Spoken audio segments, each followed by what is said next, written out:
It's time for Dodger Baseball.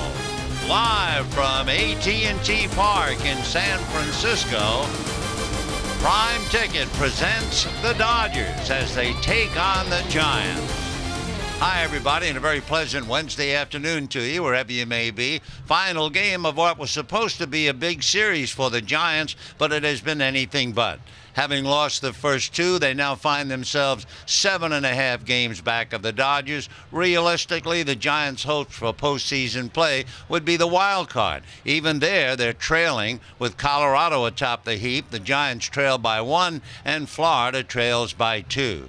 Dodgers trying for a sweep, but standing in their way, a very imposing figure by the name of Tim Lincecum. He's not only 12-3, but Lincecum has also beaten the Dodgers 3 times. He is 3-0. He is absolutely one of the outstanding pitchers in the league. Up against him will be Jeff Weaver, and if Weaver has early troubles, it'll be just about anybody and everybody in the bullpen. Dodgers then are off tomorrow, and on the weekend they'll be in Arizona. We'll get to the ball game. In fact, we'll have a whole lot more before it right after this.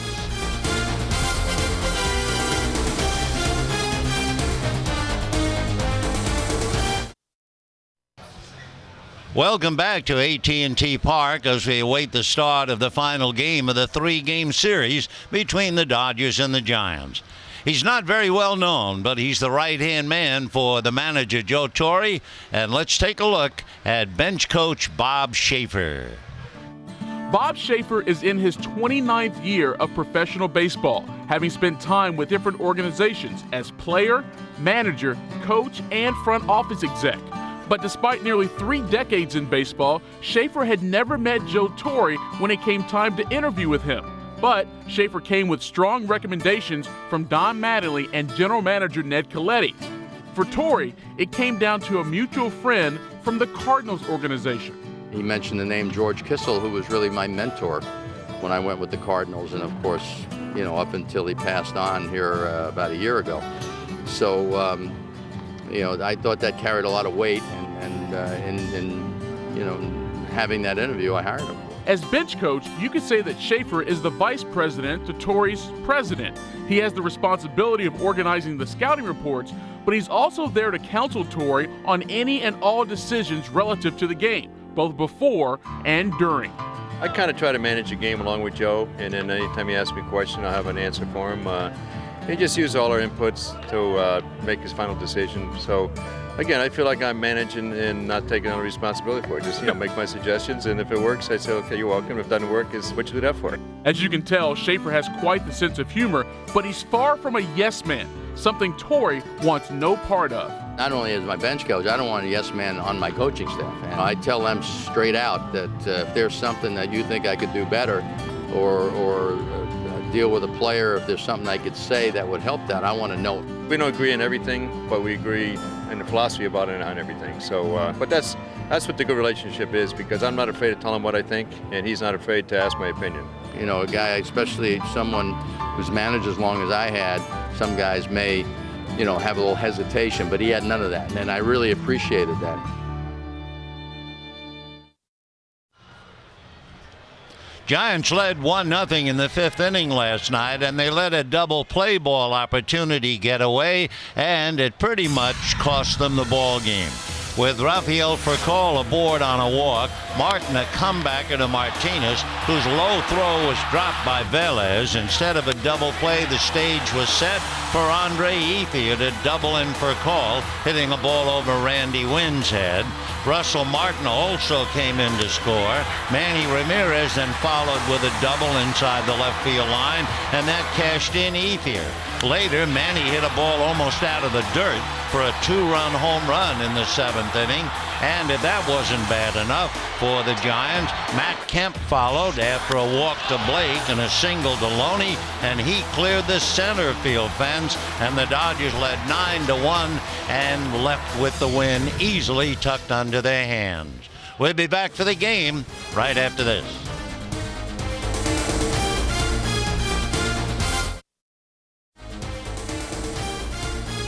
Dodger Baseball on Prime Ticket is brought to you by the Teriyaki $6 Burger with grilled pineapple back at Carl's Jr. By Aflac, we've got you under our wing. Hi, everybody, and a very pleasant Wednesday afternoon to you, wherever you may be. Dodgers making their last stop here in San Francisco, the final game of the 3-game series, before moving on and going to Arizona for the weekend. For the Dodgers, for the moment at least, they have crushed the giant hopes of contending as far as the Western Division title is concerned. Certainly the Giants are still very much alive in the wild card, and realistically that should be their target. Colorado right now is atop the heap, and the Rockies play tonight.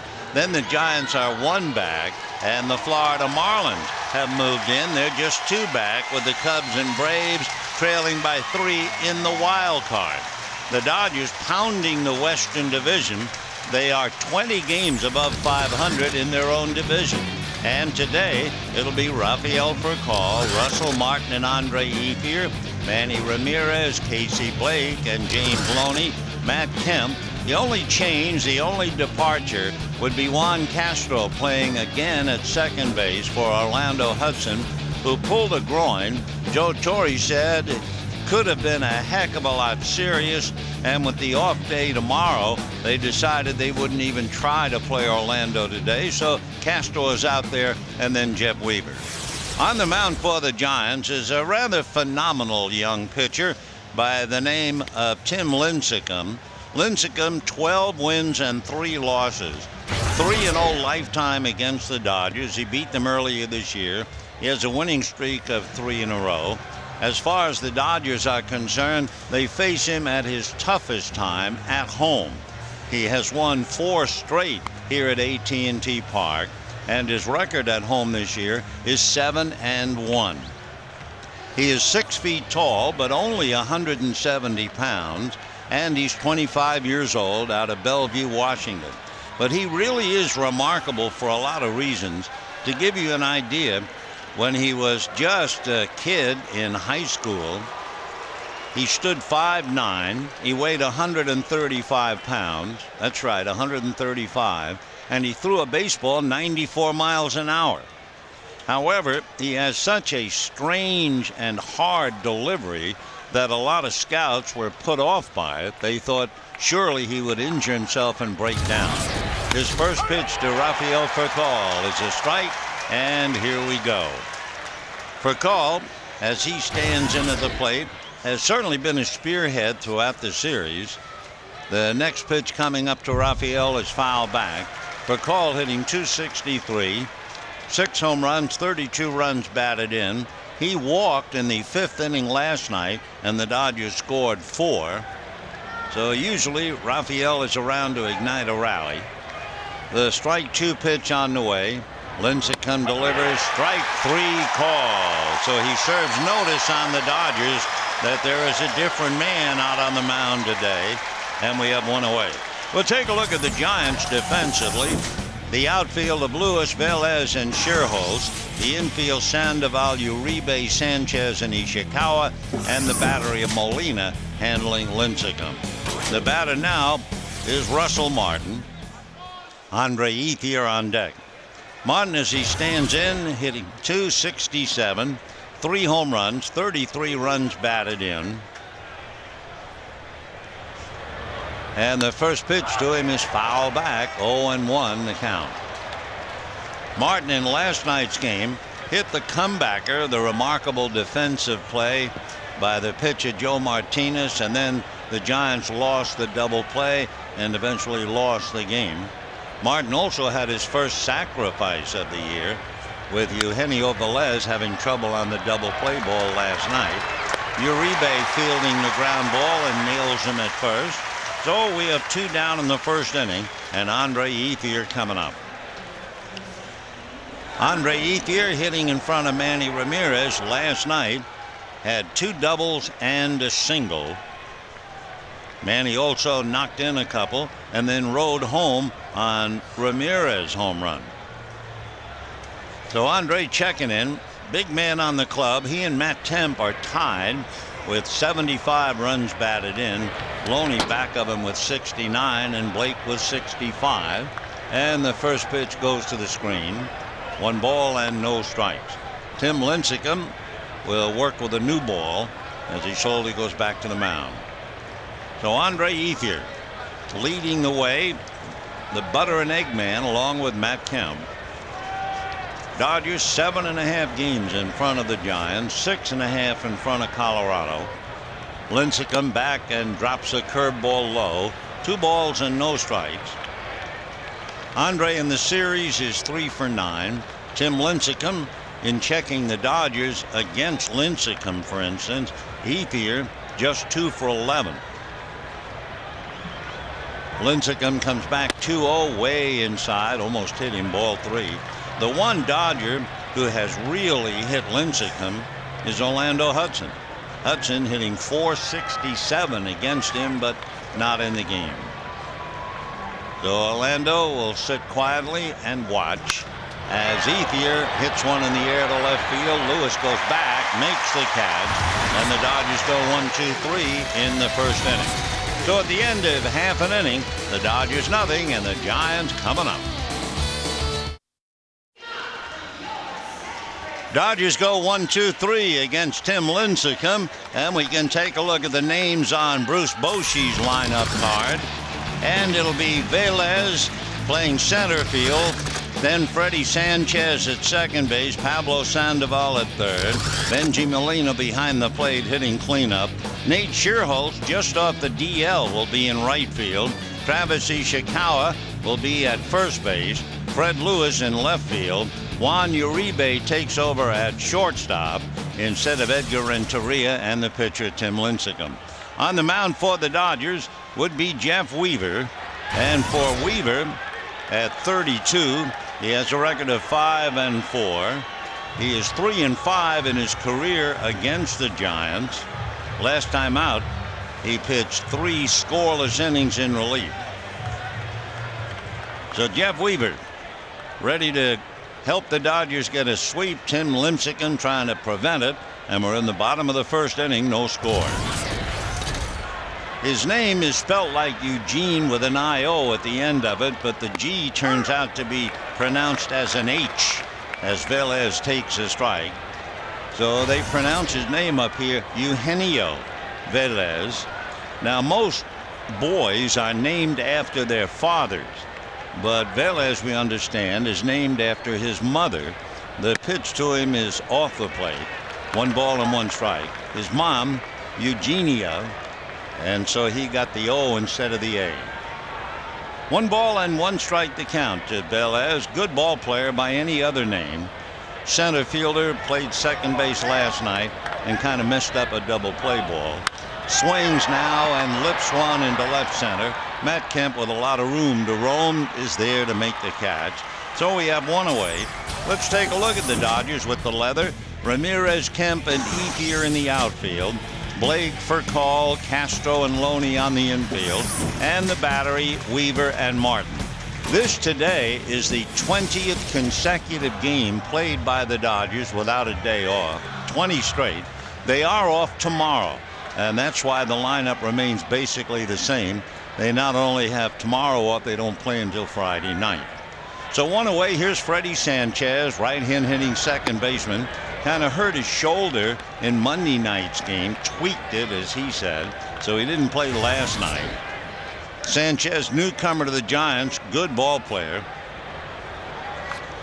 Freddie waiting. Weaver set at the belt, ready now, and comes back with a breaking ball on the inside corner for a strike. Sanchez won the National League Batting Championship a couple of years ago, and he hit .344. So he becomes a very valuable newcomer to the Giants, hitting .298. Freddie has a look at a pitch for a strike. So Jeff Weaver with 1 out, first inning, no score. Dodgers have beaten the Giants 7 of 11. Now the 1 ball, 2 strike count on the way to Freddie Sanchez. Jeff comes by way of third base, big slider that sweeps way outside. 2 balls and 2 strikes to count. So Weaver not only changes pitches, he changes his arm slot. And he looks in. Big man who straightens up, set at the belt. And the 2-2 pitch on the way to Sanchez, reached for and foul back. He had to go across the plate to take a swipe at it, and Freddie is still there.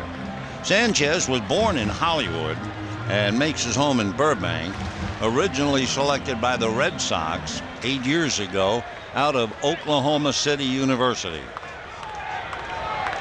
Freddie is 5'10", 190. Right-hand hitter waiting, and Weaver set his 2-2 pitch over the top fastball, grounded into left field. So Sanchez, a one-out single to left. That'll get him just about to 300, and he was hitting 324 as a Giant.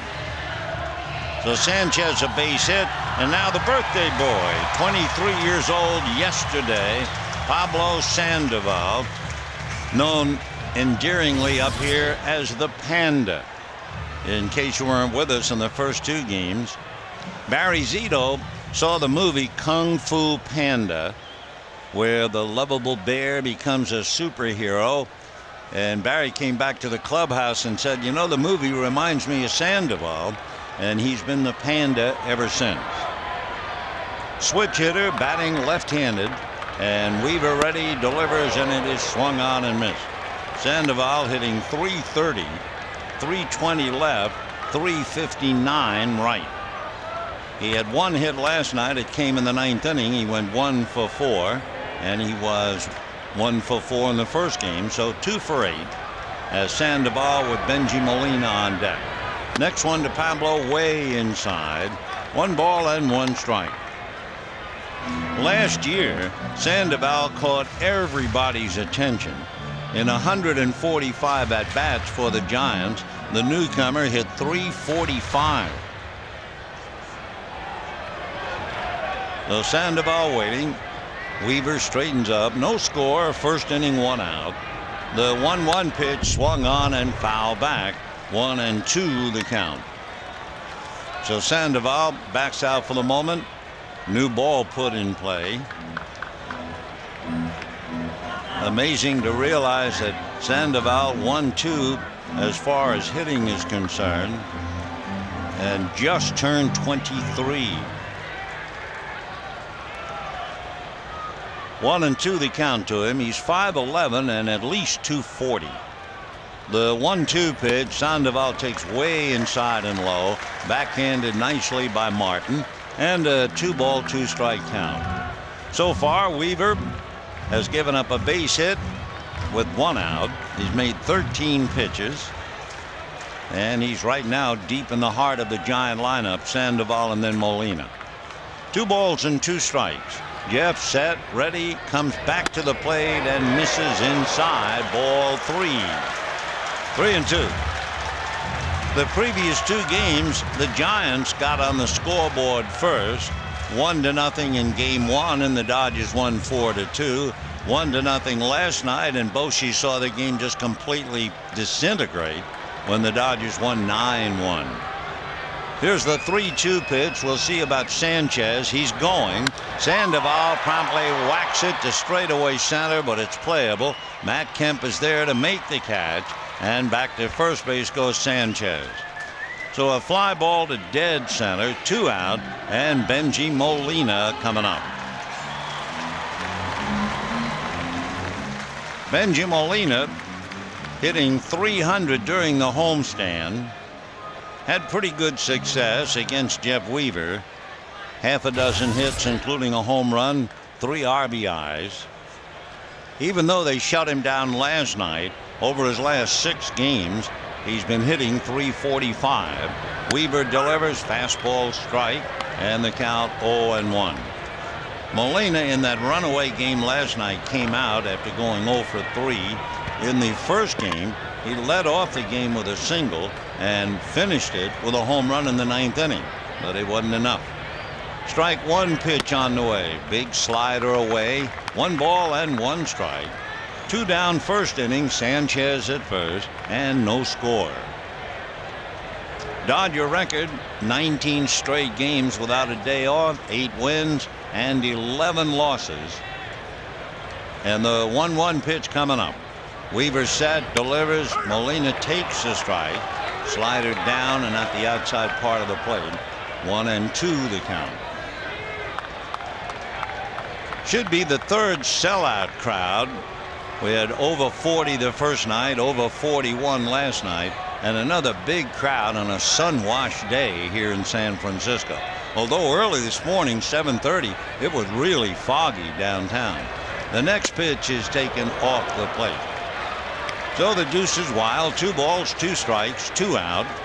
Sanchez at first.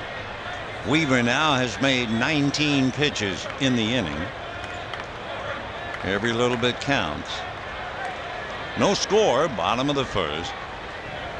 Now Weaver is ready, and the 2-2 pitch is instead a throw to first. If you want to compare the Giants and Dodgers, all you have to do is look at their work within the Western Division. The Dodgers are 20 games above 500. The Giants are 2 games under 500. A huge difference. Now the 2-2 pitch coming up to Benji Molina is a fastball away. Ball 3. So Weaver now has made 20 pitches, and he's still not out of the woods with 2 out. Nate Schierholtz on deck. James Loney comes off the bag, so Sanchez will be going on the pitch. No score, 2 out, bottom of the first inning. Weaver bends it the waist, lets his right arm dangle as he reads his catcher Martin. Now he straightens up. With the runner going, the pitch is strike 3 called on the outside corner. That flat slider, Molina can't believe it, but down he goes. No runs, 1 hit, a man left, and at the end of an inning, no score. The Giants and the Dodgers.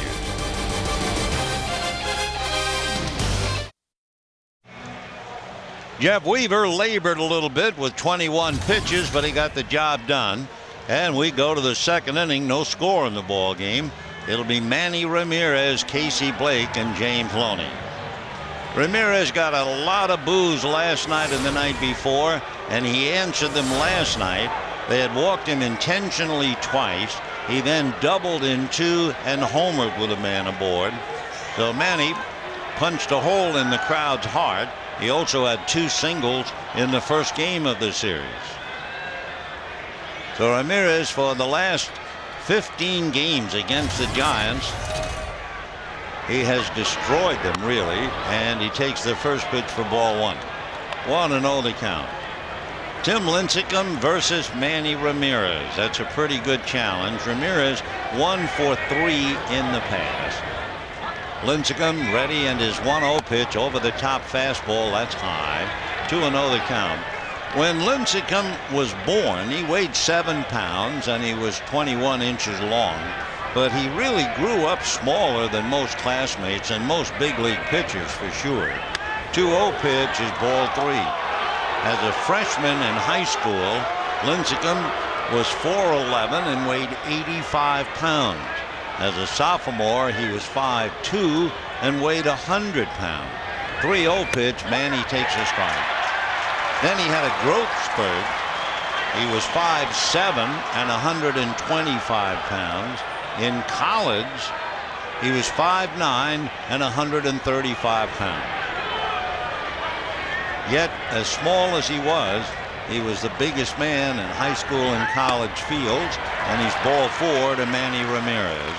Although it will be listed as a walk, I don't think he won any part of Manny, and he'll take his chances now with Blake, Loney, and Kemp. Tim Lincecum, only 25. Casey Blake checking in. Casey hitting .286, 13 home runs, 65 runs batted in. 0 for 5 with 4 strikeouts against Lincecum. Tim delivers, and it's foul back, and the count 0-1. Casey in the series struck out last night, went 0 for 4, and in the first game he walked and struck out 3 times. So Casey's having some problems with the bat right now. 0-1 the count. No score, second inning. Ramirez at first. And he goes, then stops. The throw down to first. They have missed the tag. They had Manny out from me to you and somehow didn't make the tag. And here comes Bruce Bochy out there to argue with Gary Darling. Bochy's already been kicked out once by Bill Hahn. I mean, Manny was dead to rights. The throw to Ishikawa, and the tag went on the chest, and Manny's left hand apparently got on the bag. He stopped the tag, and that was a very good call by the umpire. So for the Giants, what had really turned out to be a bad call by Ishikawa. And Bruce Bochy right on the edge. He is so hot. If Ishikawa just reaches out, he's got him.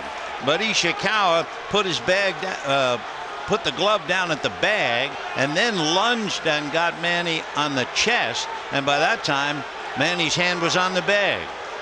So Bochy has been kicked out of the game, but it was a very good call by first base umpire Gary Darling. Now watch, those of you on TV, you see the glove on the ground, and by the time Ishikawa lifts the glove to make the tag, Manny's hand is back on the bag. So if Bruce is going to be angry, not at Gary Darling, he's going to be angry at his first baseman when he sees the tape. So Bochy goes 2 for 3, kicked out of 2 of the 3 games, and he is hot right now. So here's Casey Blake, 0-2 the count, and the pitch to Blake is swung on and fouled away. For Bochy, he has been kicked out 4 times. In May, Doug Eddings got him on a strikeout.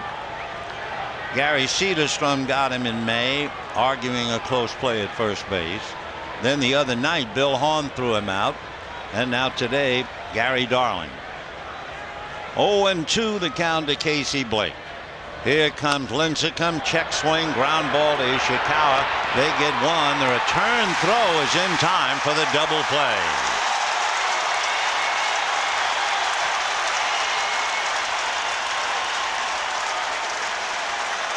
So the Giants erase Manny Ramirez on the check swing double play. And with 2 out, James Loney will be coming up.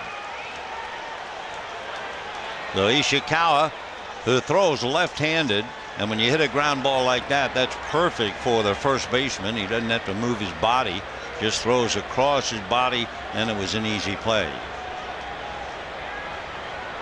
So 2 out, Loney checks in. James, who had been fighting his slump, broke through it last night. This time it's a ground ball to short. Uribe winds up and throws him out, and that's the inning. No runs, no hits, nobody left, and at the end of an inning and a half, no score.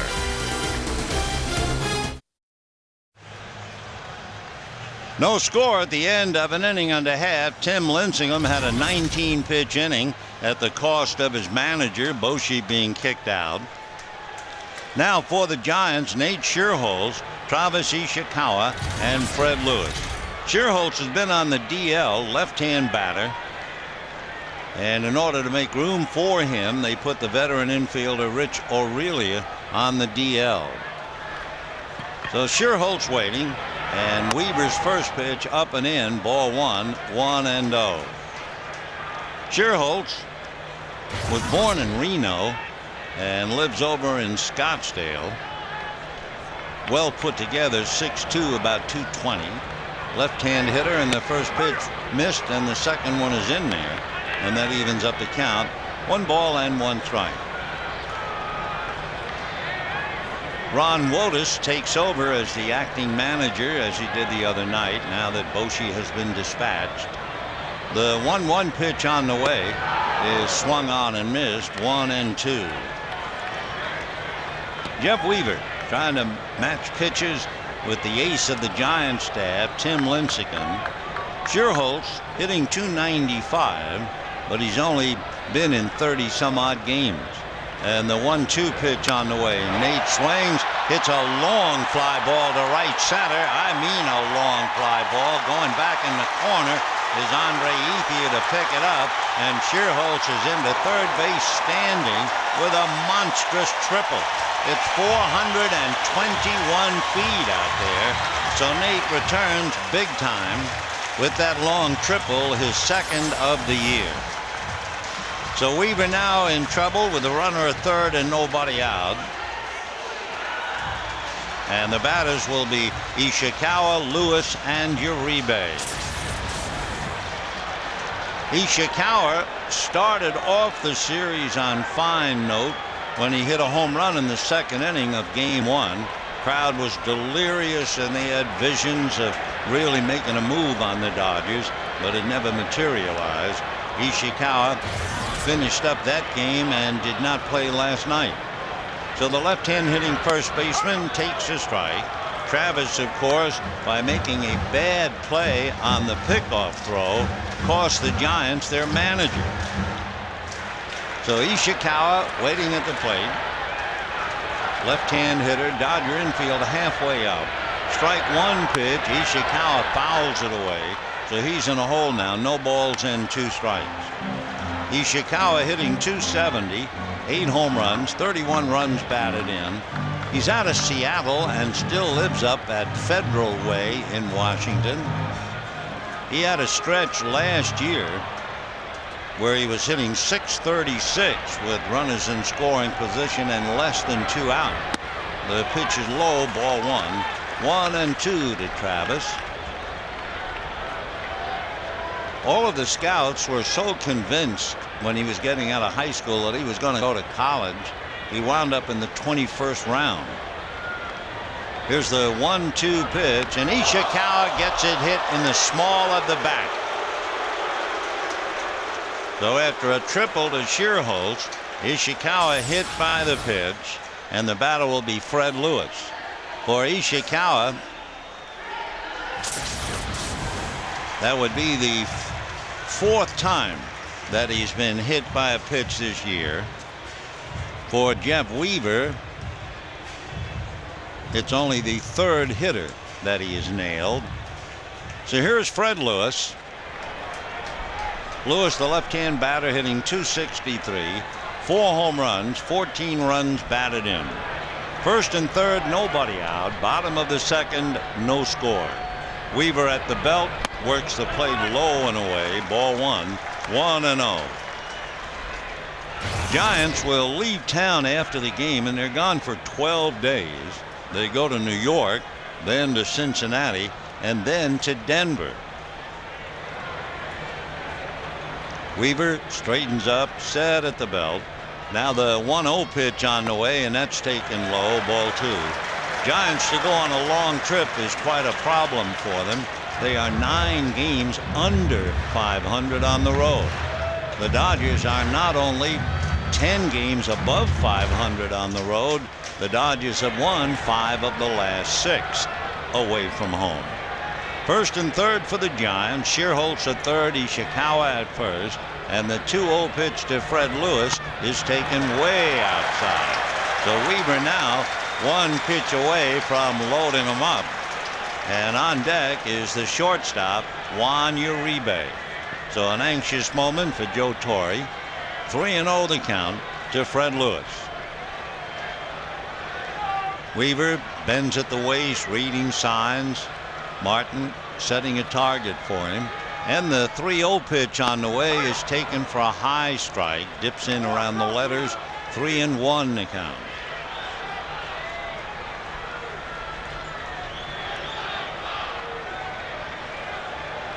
In and out of the box, Lewis, the left-hand batter, settles in.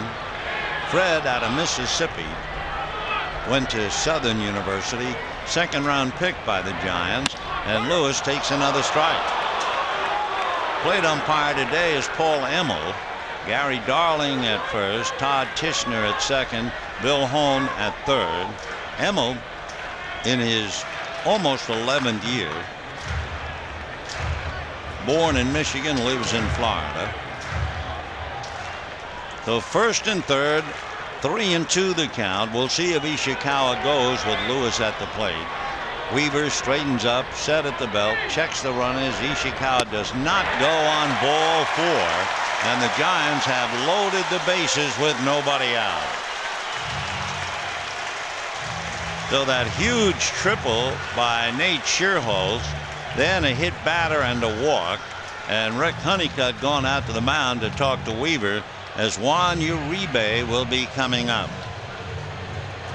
Juan Uribe has 2 grand slams.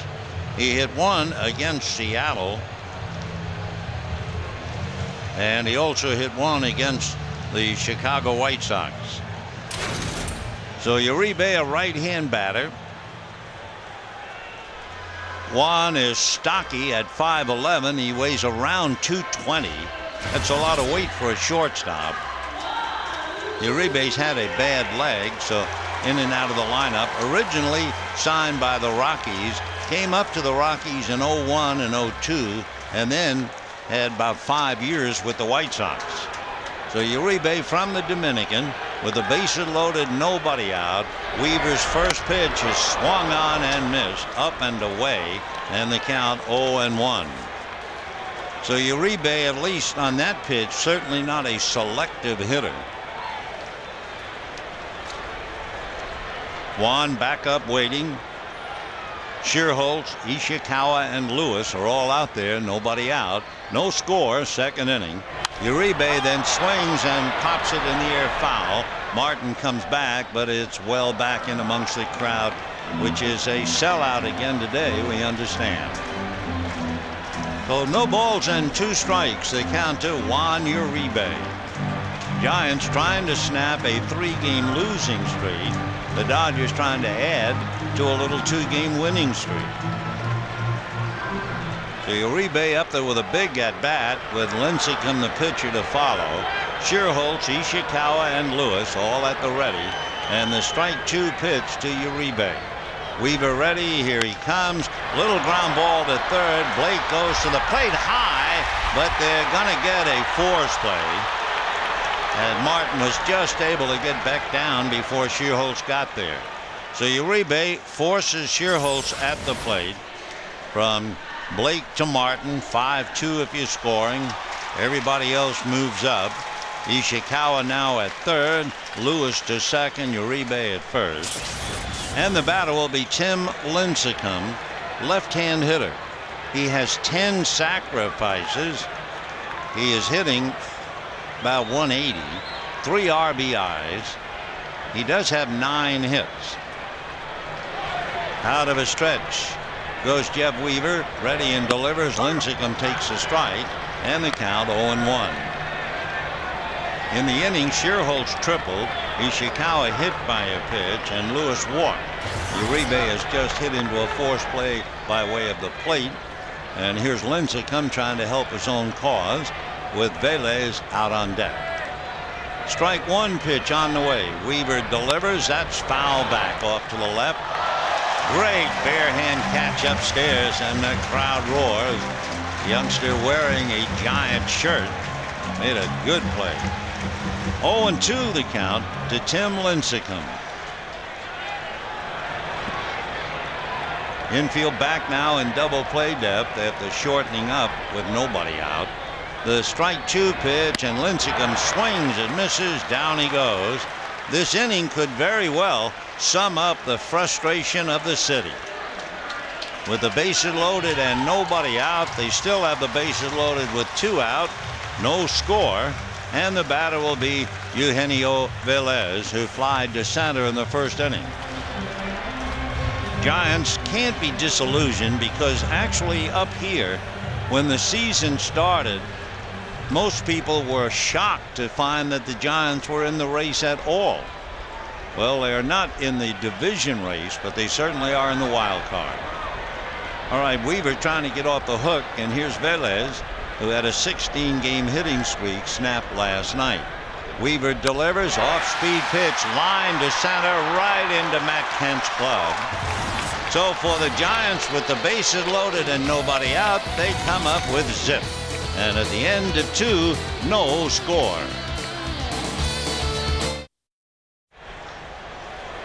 No score as we go to the third inning. The Dodgers certainly dodge a bullet. And now it'll be Matt Kemp, followed by Juan Castro, and then Jeff Weaver, who did a great job of getting out of a very tight squeeze. And the first pitch inside to Kemp. 1 ball and no strikes. Matt Kemp last night had a big blast, a 3-run home run in the 7th inning that broke the game wide open. Matt takes inside. He hit it dead center right over the 399 sign. Aaron Rowan, playing center last night, tried to climb the wall, but that thing was uncatchable. The 2-0 pitch to Matt, and Kemp swings, pulls an outside pitch to short. Uribe guns it over in time, and we won away in the third. It's been a tough series for the Giants, the city, and for manager Bruce Bochy. Bochy, on a play at first involving Loretta, thought the runner was safe, and Bill Hahn kicked him out. And then today he made the magic word on a bad tag by Travis Ishikawa. Make me disappear, you're gone. So he is 2 for 3 and going nose to nose, spending house money once you're already kicked out. So 1 down, and here's Juan Castro taking ball 1. Castro has made some wonderful plays defensively around second base, behind second base, up the middle. With the bat last night, he was 1 for 4, and he was robbed of a hit by Randy Wynn, who made a fine backhand catch of a long fly ball to right center. Juan takes a strike, and the count 2-1. So Castro at the plate, 1 down, 3rd inning, no score. Lincecum's curveball grounded to third, backhanded by Sandoval, who throws him out. 2 down in the 3rd inning. And the batter will be Jeff Weaver. Weaver has worked very hard. In 2 innings, he's made 42 pitches. Lincecum is breezing in an inning in 2 2/3 innings. He's made 26 pitches. So Weaver checks in, swings, doesn't get it, and the count 0-1. Top of the 3rd, no score in the ball game. Although the Giants had the bases loaded, nobody out, and came up empty. The next one to Weaver is low. 1 ball and 1 strike. One of the things we noticed coming up here Monday, Tuesday, and Wednesday, the 1-1 pitch, Weaver hits one down the right field line, slicing foul out of play. Around town, and even in the ballpark, quite surprised to see so many people wearing Dodger shirts, Dodger hats, Dodger windbreakers. Oh, sure, the majority of people here are Giant fans, but I don't think I've ever seen so many visible Dodger fans. Maybe it's a tribute to the ballpark. The 1-2 pitch, chopper up the middle, behind the bag, backhanding it goes Sanchez and makes the play, taking a base hit away from Weaver, and the Dodgers go 1-2-3. Good play by Freddie, and at the end of 2.5 innings, no score. Bottom of the 3rd, no score. Interesting, the Giants got 1 run last night.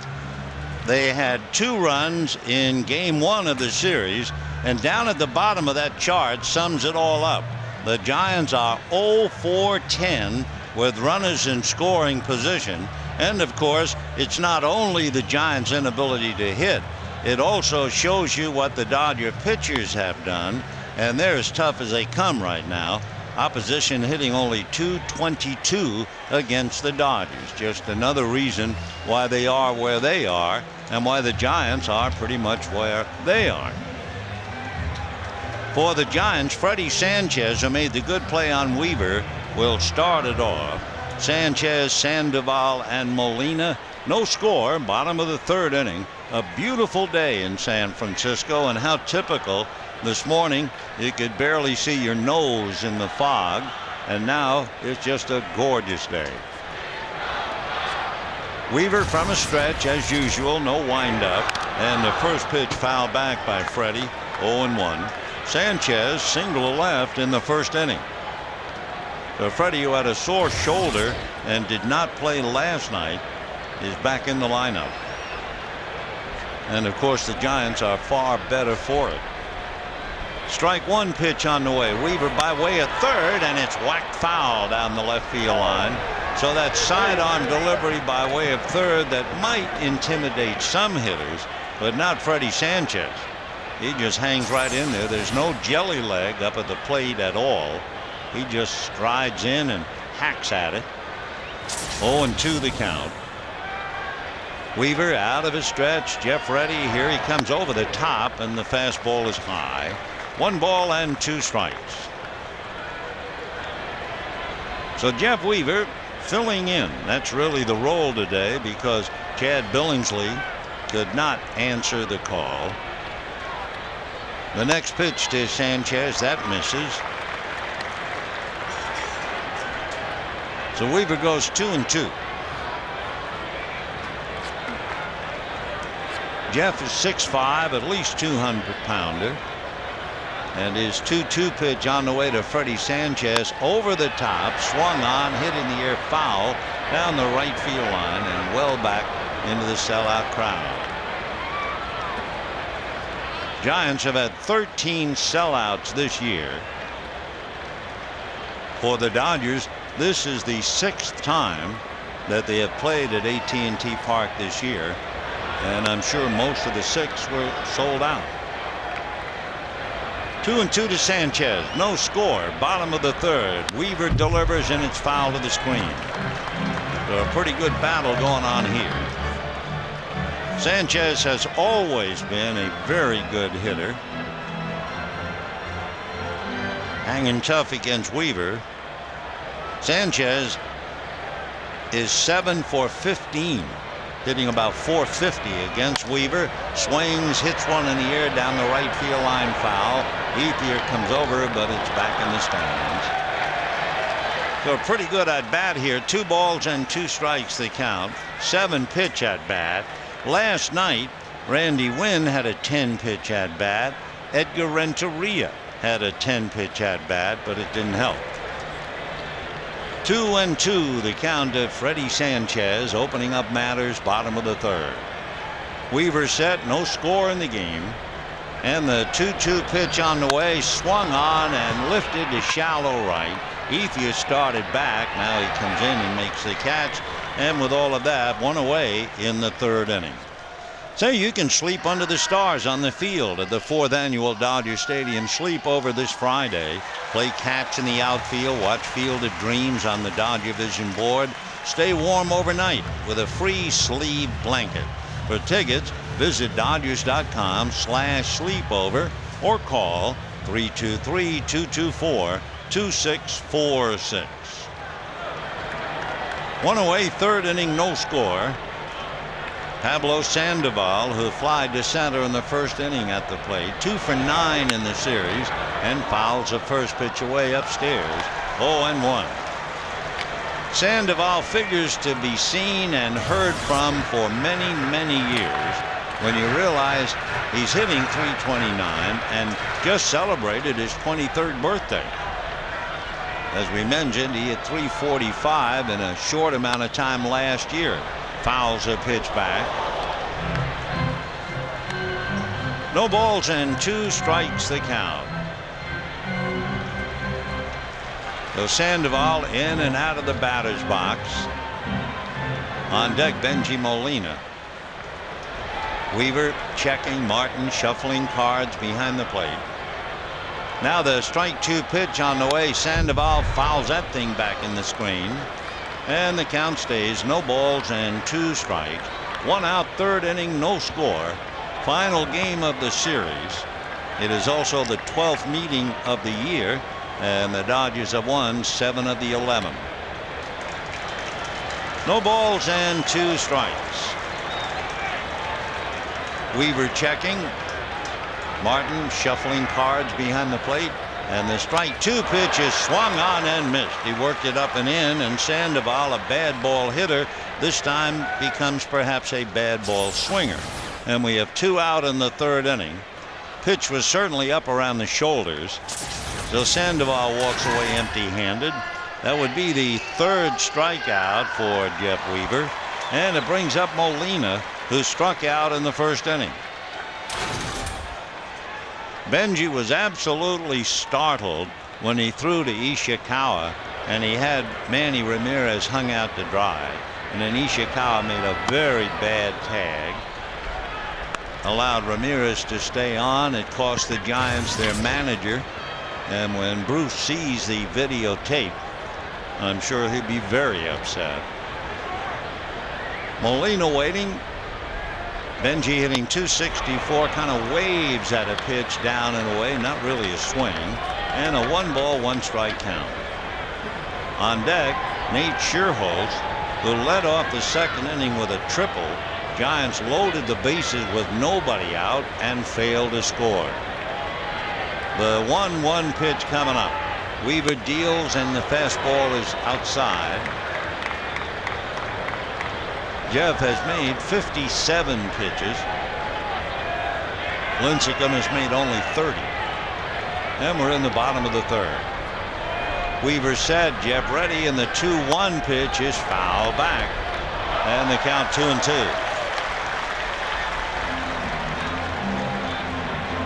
Dodgers will be going over to Arizona.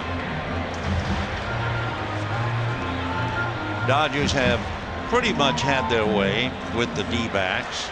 They've beaten them 6 out of 8, 2 out of 3 over in Phoenix. Now the 2-2 pitch coming up to Benji Molina. Weaver ready, delivers off the plate, and he goes 3-2. So this pitch coming up will be Weaver's 60th pitch. Made 21 pitches in each of the first 2 innings. He has 2 out in the third. Molina waits. Out of a stretch goes Weaver as usual. And the 3-2 pitch is low and away. Ball 4. So Weaver has issued 2 walks and a hit batter. He has been in constant trouble, but he has battled his way out.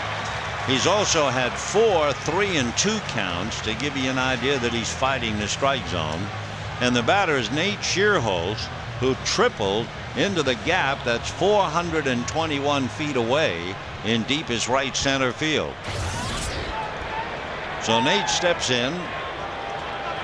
2 down, Molina at first. They're not going to hold on Molina. They certainly don't expect the veteran catcher to run. He's not been involved in a stolen base. And the first pitch to Schierholtz, little ground ball wide at third. Blake comes up with it, flips to Castro, and they get the 4s. So no runs, no hits, man left. Nice play for Casey Blake. And at the end of 3, no score.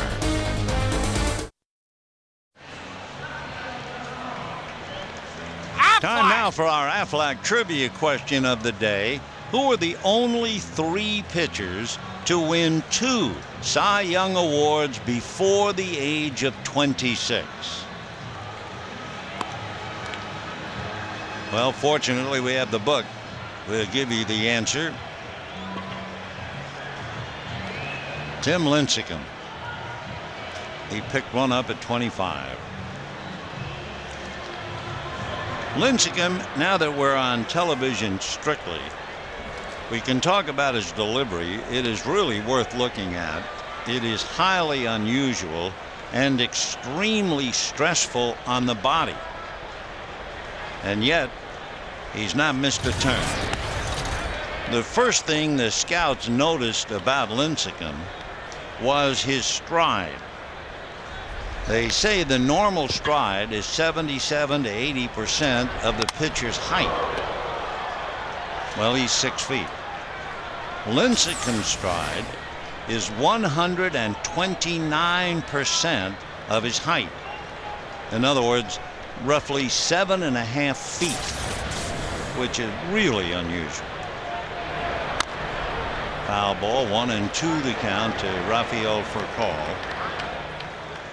Another thing, as he takes his stride and his left foot is going out towards home plate, it suddenly lifts a little bit. It's almost like he's stepping over something. So it's not just the stride. There's a drive to right coming up for it and making the catch is Shearholtz. And we have one away here in the 4th inning.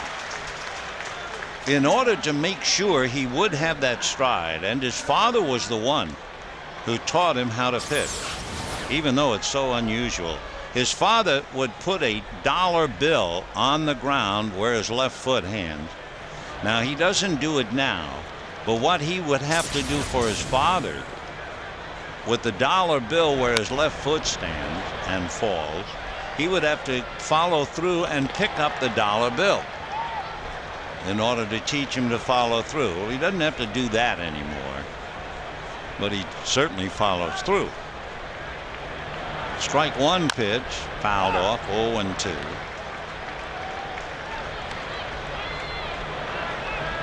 His dad started to teach him how to pitch from a mound when he was about 4 to 5 years old. Now, when he was offered a scholarship to college at Washington, a full ride, his father insisted. He said, "I'll let you have my boy, but under no circumstances can you change his delivery."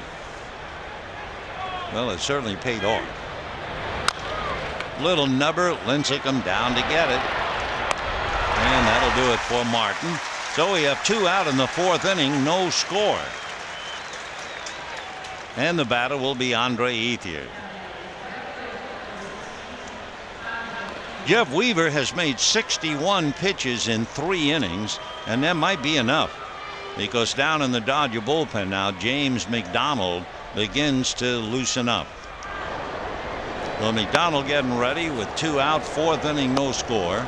Ethier flied to left field in the 1st inning.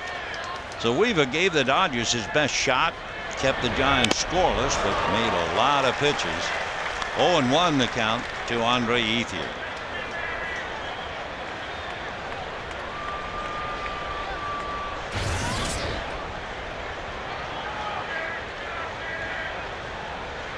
Strike one pitch is swung on and missed. Dave Righetti, who certainly has been around long enough as the pitching coach of the Giants, said, "I treat Timmy differently from most pitchers. I leave him alone." In the dirt. I remember the story about Mel Ott. He was 16 years old, great left-hand hitter, who had an unusual swing by raising his right leg high off the ground before he swung. John McGraw would not send him to the minor leagues because he was afraid some minor league coach would change Ott's stance and swing. Well, he grew up alongside McGraw, and Ott hit over 500 home runs in the big leagues. In the dirt, 2-2 the count to Andre Ethier.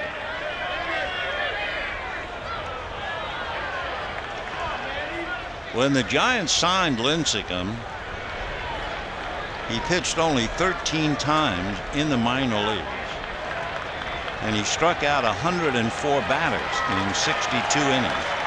And the Giants realized they had a prodigy, and there was no sense wasting time keeping him down in the minor leagues. You know, only one starting pitcher in baseball history has won 70% of his decisions over his first 2 years, while logging more strikeouts than innings pitched. You know who that is? Well, if you guessed Dwight Gooden, you'd be right on the money.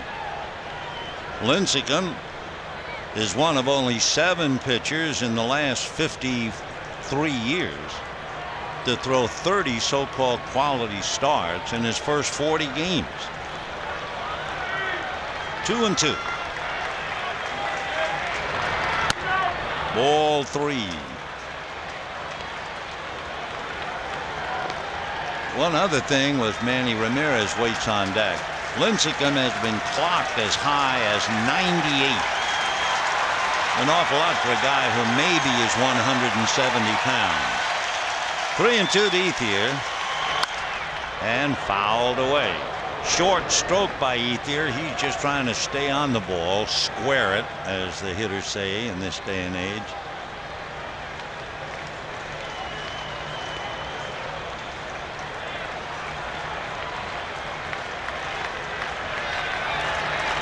3-2. Another little ground ball to third. That's a tough play. In fact, it's virtually impossible. Sandoval was shifted way over to his left with a left-hand batter, and he had to come back and get it, and it'll go as a base hit. By the way, that is hit number 1 for the Dodgers, and the crowd a little unhappy about it. And here comes Manny. And they're more unhappy about Manny than they are the base hit. The Pablo the Panda couldn't handle that little ground ball. Now Ramirez, who walked in the second inning, coming up.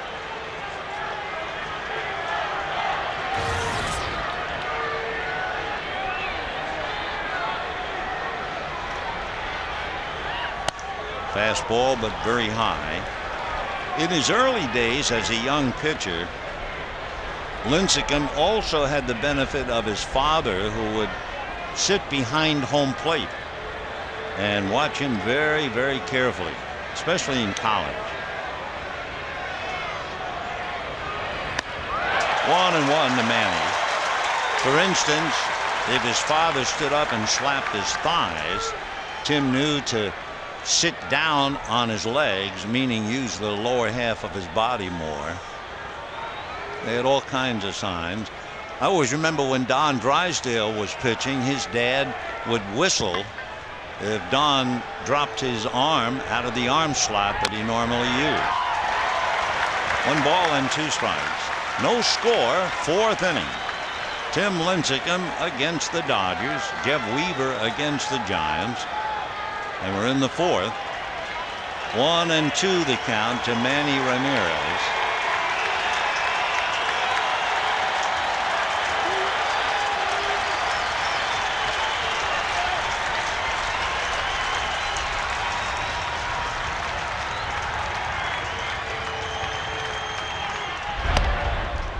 Well, they're keeping an eye on Andre Ethier. Although with Manny up there, you certainly don't expect Ethier to run. He has stolen 5 out of 8, but you know they want to give Manny a full at-bat at all times. 1 ball and 2 strikes. 2 out, 4th inning, no score. Got him.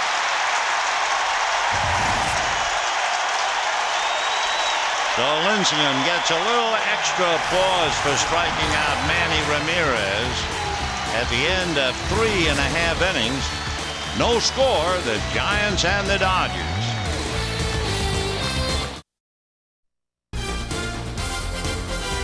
Dodger Baseball on Prime Ticket is brought to you by Jack in the Box. Right now, get the $2.99 big deal featuring a cheeseburger, a taco, small fries, and a small drink for just $2.99. On a gorgeous day up here by the bay, no score, bottom of the 4th inning. Full house here at AT&T Park. Tim Lincecum trying to stop the Dodger Express. Jeff Weaver gave it his best shot for 3 innings. He made 61 pitches, no runs allowed. And now James McDonald will pick up for Jeff. Bottom of the 4th, no score. And Travis Ishikawa fouls the first pitch off. James McDonald slowly growing. He is 3-2, ERA of 4. His big problem, he's fighting it as far as strikeouts and walks. They're almost even. Gets a strike. 0-2 the count. McDonald will be 26 the last week of September. Off the plate with that big overhand 12-6 curveball. 1-2 the count to Ishikawa. Travis hit by a pitch in the second inning when Weaver was pitching. Check. They look at third. No swing, says Bill Hahn. 2-2 the count. Ishikawa had his manager kicked out because of his mistake. A bad tag on Manny Ramirez. Lifts one off third, foul. Blake coming over to the stands. No play. Still 2-2. light breeze blowing from right to left. And of course, anytime you're in a ballpark down by the water, if you're playing in the game, you're always checking the flags. The routine pop fly or the long fly ball can really be effective. A little high for ball 3. Dusted off every time I think we come up here. When the Mets first came to Candlestick Park, taking infield, Casey Stengel hit every ball in the air. And somebody said afterwards, never saw an infield where you never hit a ground ball. And Casey said, we don't have trouble with ground balls up here. It's the balls hit in the air. So 1 away, and here now is Fred Lewis. Lewis walked in the 2nd inning. That's when the Giant fans were really euphoric. They had the bases loaded and nobody out. Then Uribe hit into a force play at the plate. Lincecum struck out, and Velez a fly ball to center. And so the Giants, the ultimate failure, loading the bases, nobody out, and failing to score.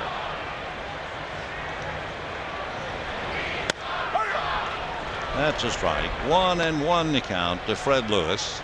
The shortstop Juan Uribe on deck.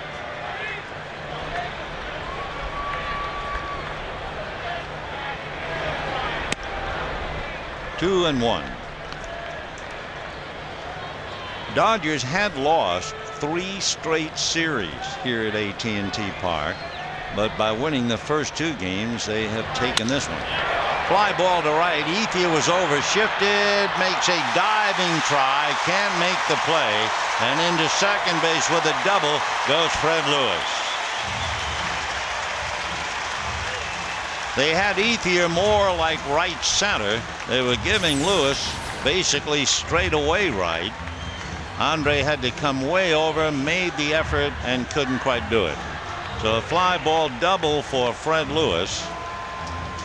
And the batter will be Juan Uribe. Dodgers have 1 hit. Giants have 3 hits.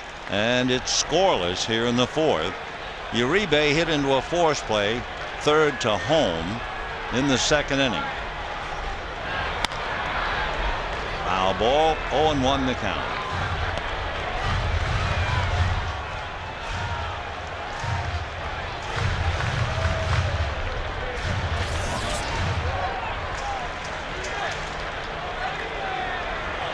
Uribe hitting .277. McDonald twisting and taking a look at Lewis.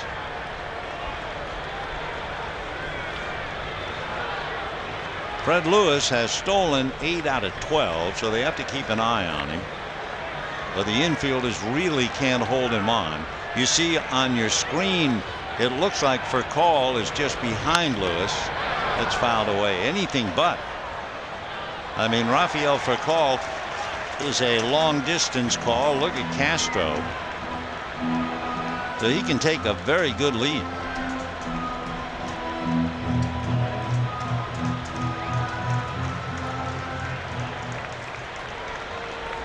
Furcal on the edge of the rim. And Uribe strikes out. So McDonald has struck out 2, given up the double.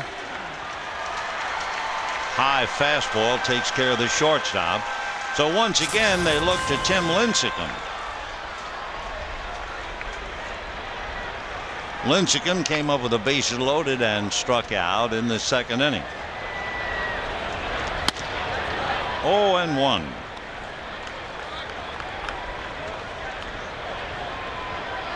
Giants left 5 men in the first 3 innings, and they have a runner at second base with 2 out here in the 4th. 0-2 the count to Lincecum, who does have 9 hits, 1 double, 3 runs batted in. Strikes out about half the time, and down he goes again. So James McDonald comes into the game and strikes out the side. No runs, 1 hit, a man left at second. The Giants have left 6, and we're scoring. No score as we go to the 5th inning. It'll be Casey Blake, James Loney, and then Matt Kemp. against Tim Lincecum, who was a story all unto himself. Pitch in for a strike and the count 0-1. Talking about Lincecum and his stride and all the stress he puts on his body, there's another thing. I'm not sure if the camera can show it, but it was something the scouts noticed right away, and they didn't like it at all. When he delivers the pitch, he will tilt his head towards first base. Now, it might not seem like much to you, but to the scouts, that was not a good sign. Rolled it to the right side, and just like that, one away in the 5th inning. By the way, before we study Lincecum anymore, remember our trivia question? It had to do with the fact that only 3 pitchers have won 2 Cy Young Awards before the age of 26. 2. And Denny McClain, Roger Clemens, and Brett Saberhagen. What a remarkable accomplishment. Lincecum piling up the strikeouts with 200, tilting his head or otherwise. Ball 1 to James Loney.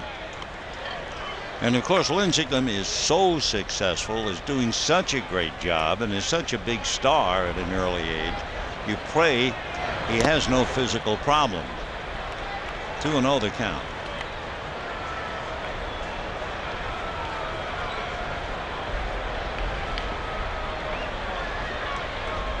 Two balls and no strikes. That's a strike. 2-1. Another thing about Lincecum is his left shoulder. He tries to keep that on target as long as possible, or as the pitching coaches would say, stay closed, not opening up. Put them all together, he has 12 wins. He has 3 losses. He was 18-5 last year. He had one great pitcher.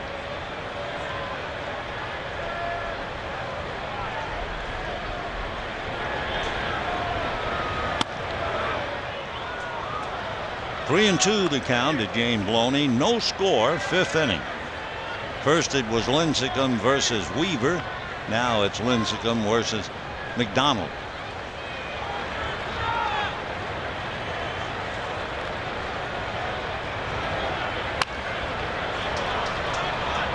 Loney kind of hurt himself fouling it off his foot. 3 and 2 to James.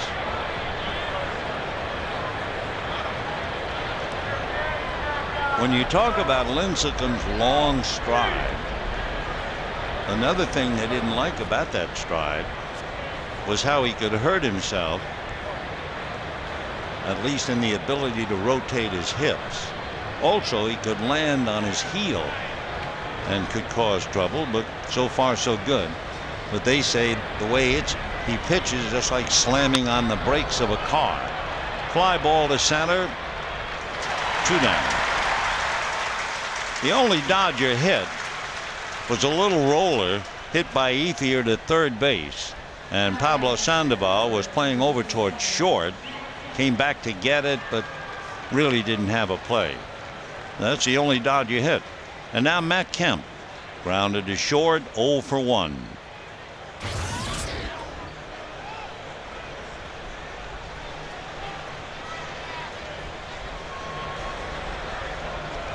Two out, 5th inning, no score, and a strike to Matt Kemp.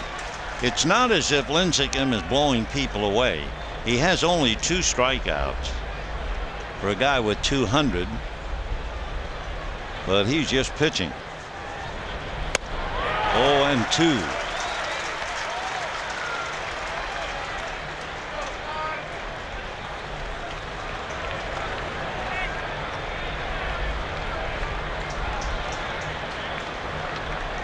Two out, 5th inning, no score. 1-2. There is yet one other thing about Lincecum that you hear about, and it's his right ankle. The ankle that is connected to the foot that's touching the rubber. And he blows away Kemp. 3 strikeouts for Lincecum, the darling of San Francisco. and the pride of the National League, and it's no score at the end of 4½. No score, bottom of the 5th inning, by the sea, by the sea, by the beautiful sea, or at least the cove. Folks having fun out there in the inflatable.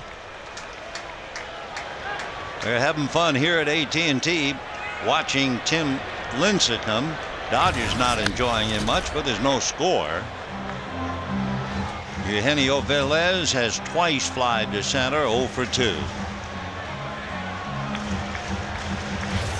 Velez hitting .317. He had a 16-game hitting streak go down the drain last night. And drives one to deep right center field. Kemp is going to have to run it down at the wall, and it bounces over the wall for the ground rule double. The rubberized warning track certainly will affect the game, but it is there for a purpose, to save outfielders from serious injury. In the old days, they had dirt or gravel. But when it hits that rubberized stuff, it really kangaroos up over the wall. So a leadoff double by Velez. Now you have Sanchez, Sandoval, and Molina trying to pick him up. That's right. Sanchez single to left, fly to right. Jeff Weaver went 3, made 61 pitches. McDonald pitched the 4th and now the 5th. Giants have had at least one man on base in every inning, but no score. In the dirt, badly fooled is Sanchez. 0-2 to Freddie.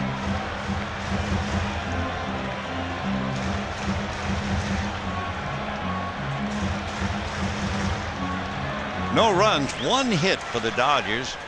No runs, 4 hits for the Giants.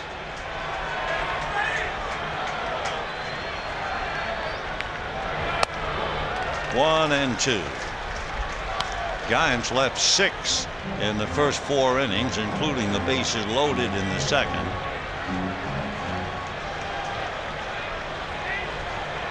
One and 2, and the wind blowing out to right field right now. And that's a line drive base hit. So here comes Velez. Kemp's throw to the plate is too high to be cut off, and down to second easily on the bad throw goes Sanchez. There was a collision at home plate unintentionally by Velez and Martin, and Velez got up and shook Martin's hand. Martin had to go high in the air trying to corral Matt Kemp's throw. I mean, this thing is really high, and when Martin goes up, Velez gets tangled with him and knocks him down.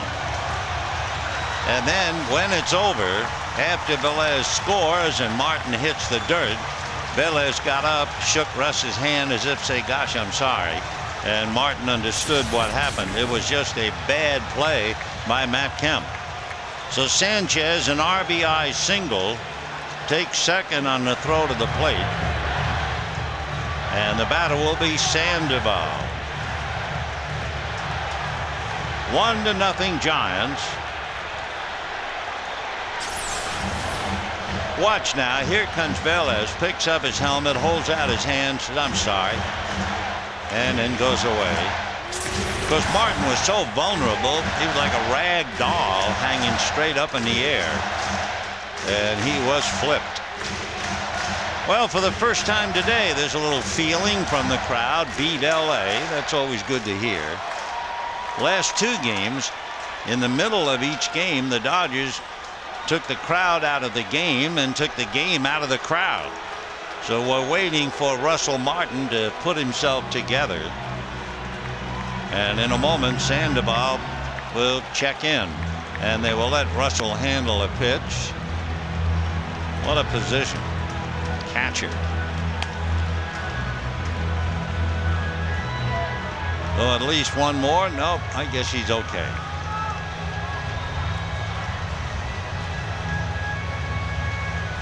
So Sanchez knocks in a run, takes second on the high throw to the backstop.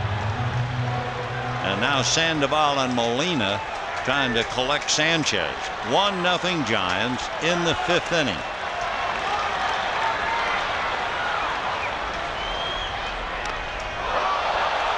did that hit him? Yes, and Sandoval is hot. McDonald gesturing as if to say go to first base. And several players now being separated, one of whom is Russell Martin, who is now being wrapped up by some of his teammates.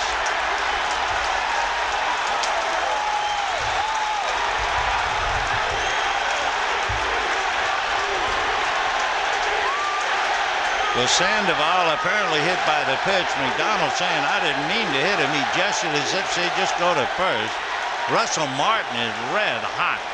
I guess, first of all, upset about being upended. And Casey Blake is trying to restrain Martin, who is livid.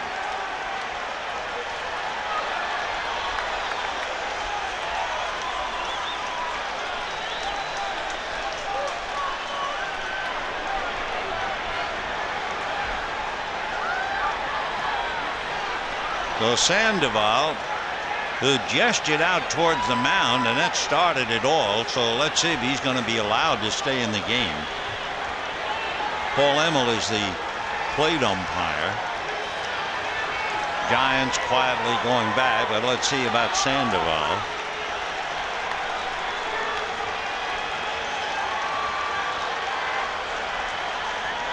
Been a very, very frustrating series for the Giants. They've had their manager kicked out twice.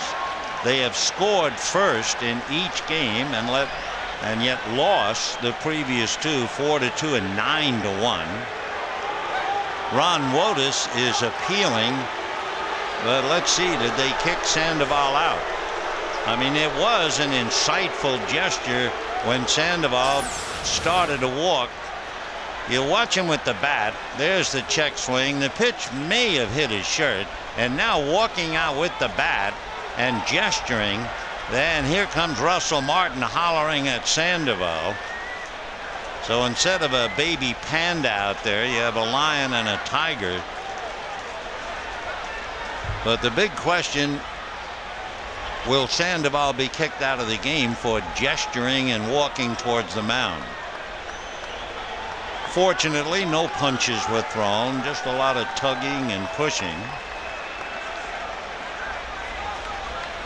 The umpires are huddling in front of home plate, trying to make a decision, and they will inform Ron Wotus whether Sandoval will be awarded first or kicked out of the game, and he's going to be kicked out of the game. Oh, yes.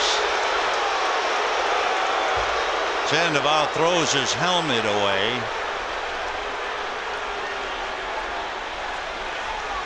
The umpire is still talking. In case you joined us a little late, Bruce Bochy, for the second time in 3 games, was kicked out. The other night by Bill Hahn and today by Gary Darling. Dodgers quietly enjoying the moment, if it means that the Giants lose their best hitter. Now you also wonder about Martin. I mean, Sandoval made the gesture and then Martin tried to go after him, or whatever he was trying to do. So let's watch Martin now.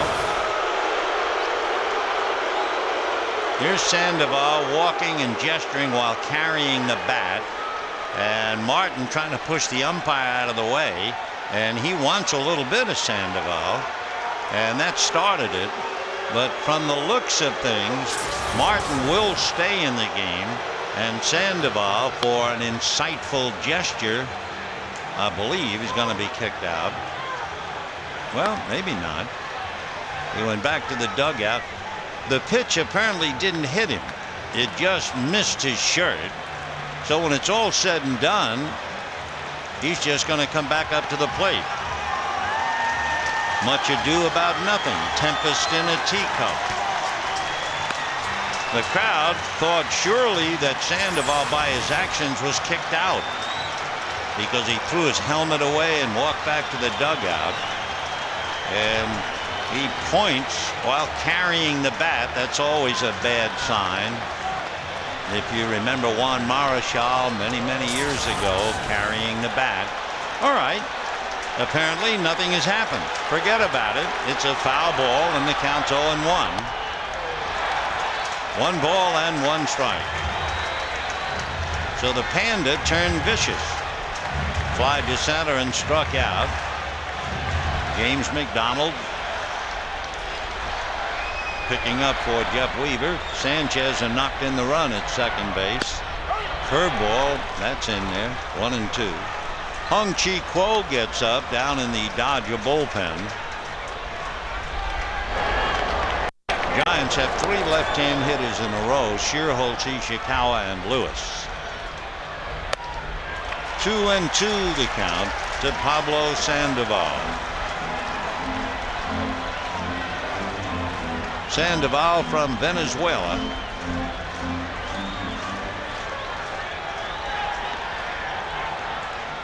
Two balls and 2 strikes. Ball 3. In the inning, Velez doubled to deep right center field. Might have been more. Hit the rubberized warning track and bounced into the stands. Sanchez singled and took second when Kemp airmailed the ball to the backstop. And ball 4 to Sandoval.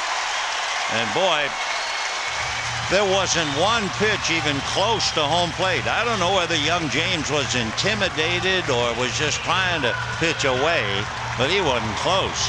So Sandoval gets the walk. First and second, nobody out. And now Benji Molina, and here comes Rick Honeycutt out to talk to young McDonald. Benji Molina struck out and walked. The Dodger prayer, of course, is to get Molina to hit the ball on the ground. Benji has grounded into 10 double plays. That's not high on the club. Renteria grounded into 13. Meanwhile, Gary Darling is talking to Pablo Sandoval at first base.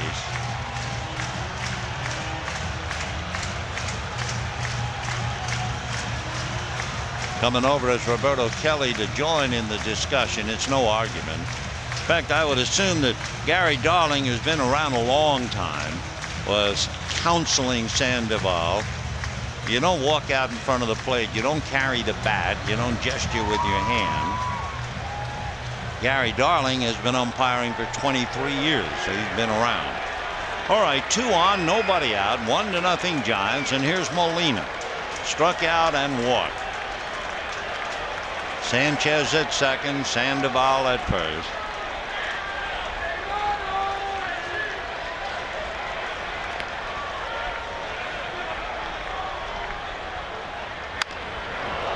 Foul ball outside of third, 0-1 the count.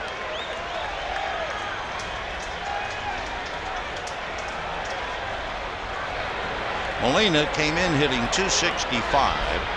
He is the Giant cleanup hitter, 14 home runs, 61 runs batted in, but there's been talk up here saying he has not been cleaning up. And boy, what kind of a pitch that was. And Russell Martin wants to go out and talk to McDonald. Watch this. See how badly fooled that Russell Martin was on that pitch. He was crossed up.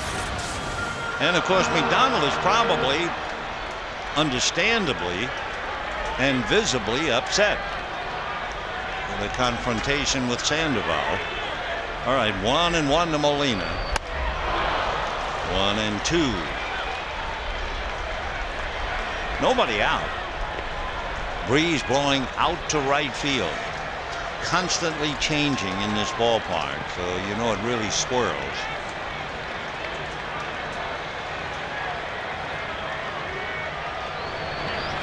And he chased a bad ball to strike out. So Molina fails to deliver. That is the 4th strikeout for James McDonald. Remember, he struck out the side in the 4th inning.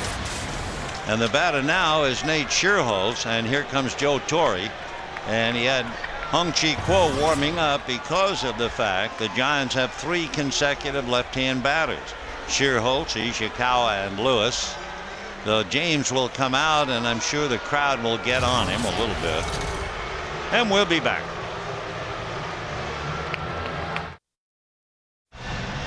While Hung-Chi Kuo warms up, we can show you more videotape involving Pablo Sandoval. The moment especially. First, here was the pitch. We thought that he was hit by the pitch and was awarded first. He was not. The threatening gesture, of course, that got everybody's attention as he was walking to first. Later on, during the argument, you can see Pablo is holding his left elbow, saying, "This is where I was hit." Now, this is when we thought, when he threw his helmet away, that he was kicked out of the game. But all he was really doing was appealing to the umpires that he had been hit. Nate Scherholtz now facing Hung-Chi Kuo, who starts him with a strike, 0-1. Scherholtz tripled to deepest right center, hit into a force play. Giants lead 1-0 in the fifth. Sanchez at second, Sandoval at first. Little roller down to second. There'll be the tag, the throw. Here comes around third, and holding is Sanchez. They're gonna say that the tag was missed by Castro, so that Sandoval is safely into second. And Joe Torre will now appeal to Gary Darling. Castro tried to get two, and it looks like he got nothing. Now Darling is talking to Sandoval and also to Scherholtz, and Scherholtz will be out. There the tag was missed. The ball is in his hand. He tagged him with an empty glove. They did get Scherholtz for 3 for the second out. Sandoval went to second. Sanchez rounded third, and he was all set to try to come home if the Dodgers did not call time.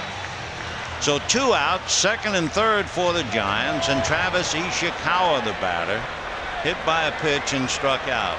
You would think, trying to tag Sandoval, that they'd get some part of him at 5'11" and 240, but Castro couldn't do it. Ball 1 to Ishikawa, hit by a pitch and struck out. Hung-Chi Kuo in facing Ishikawa. This will be the first time. Normally they would bat for the left-hand hitter against Kuo. 1 ball and no strikes. Off the plate, ball 2. Another left-hand hitter on deck, Fred Lewis.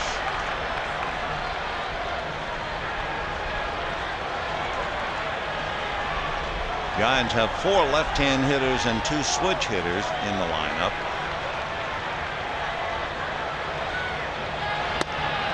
Ball 3. Giants lead 1-0, bottom of the 5th inning. Lewis waits on deck.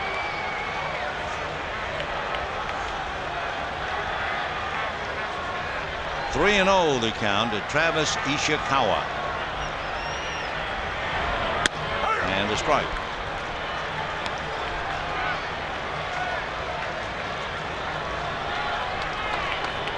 Sanchez down the line from third. Sandoval away from second.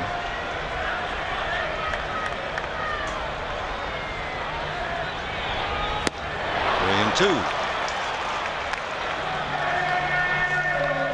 Giants have left 6 in 4 innings.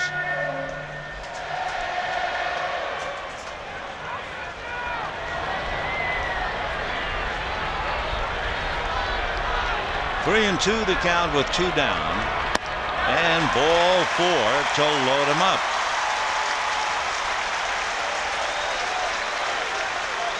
To show you with that close play at first, after Castro missed the tag, Scherholtz has obviously beaten the throw, and yet they call him out.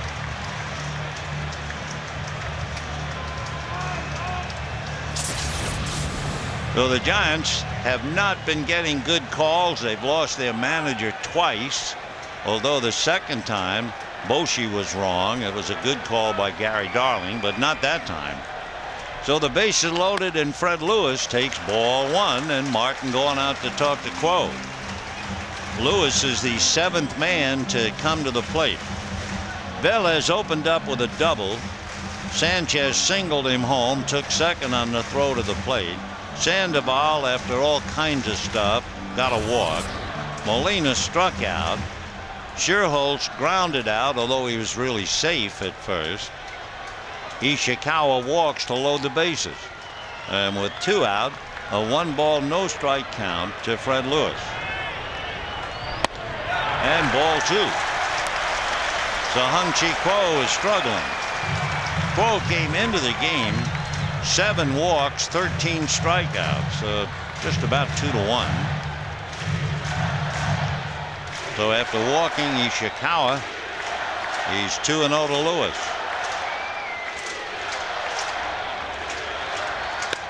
And ball 3 to Lewis.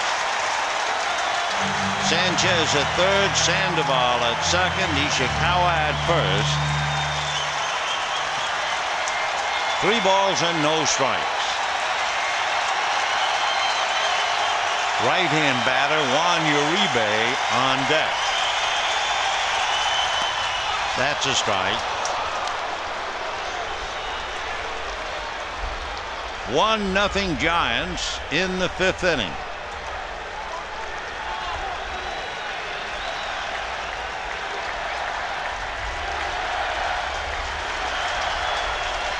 Three and 1. And way outside. Giants lead 2-0. Everybody moves up 90 feet. Lewis gets credit for a run batted in. So Ishikawa goes to second. Sandoval goes to third. Sanchez brings the run in. And Guillermo Mota runs down to the Dodger bullpen. So Kuo walks 2. The runs, both of them are charged to McDonald. Sandoval at third is also McDonald's responsibility, and Rick Honeycutt trying to help Kuo find the strike zone. Looked like everything was set up by bringing in Kuo with the left-hand batters, but it hasn't worked. Giants 2, Dodgers 0. 2 out. Juan Uribe has hit into a force play and struck out. He's had sore legs, which is why he did not start last night. They played Edgar Renteria at short last night and in the first game. But Uribe is back in there and 0 for 2 today. So the 8th man to come up with Tim Lincecum out on deck. Bases loaded. Sandoval, Ishikawa, and Lewis. And ball 1.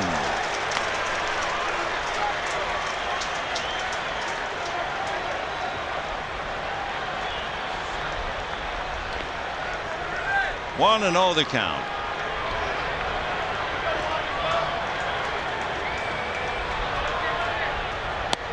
That's a strike. 1-1. 2 runs, 5 hits for the Giants, no runs, just 1 hit for the Dodgers against Tim Lincecum through 5.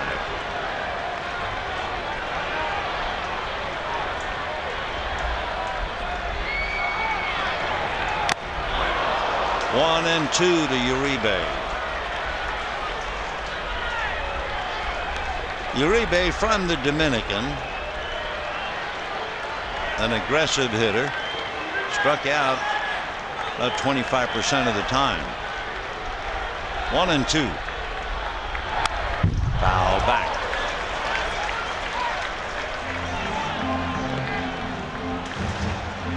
Eight men have come up here in the 5th inning to break a scoreless deadlock, and the Giants are out in front 2-0. Lewis at first, Ishikawa at second, Sandoval at third. Kuo, after back-to-back walks, finally gets out in front of a hitter. 1 and 2. 2 and 2. He's made 18 pitches, and he is facing his 4th hitter. So the deuce is really wild. 2 balls, 2 strikes, 2 out, 2 in, 2-0 Giants. Fastball got him, and that's that. for the second time today, the Giants lead 3. They have left 9, and at the end of 5, it's 2-0 San Francisco.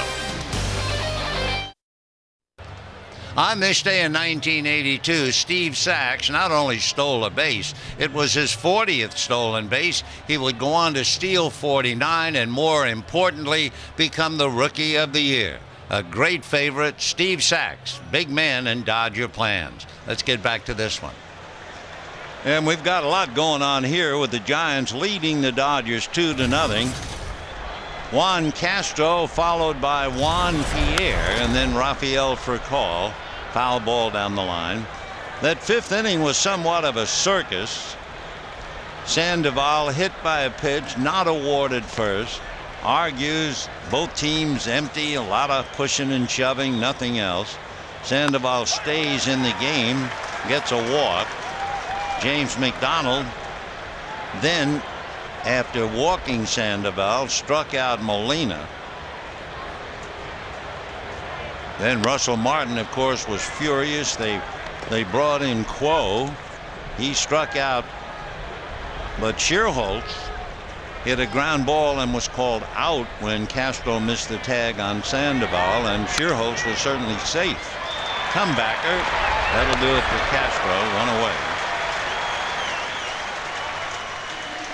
So for the Giants, they got a bad call at first base.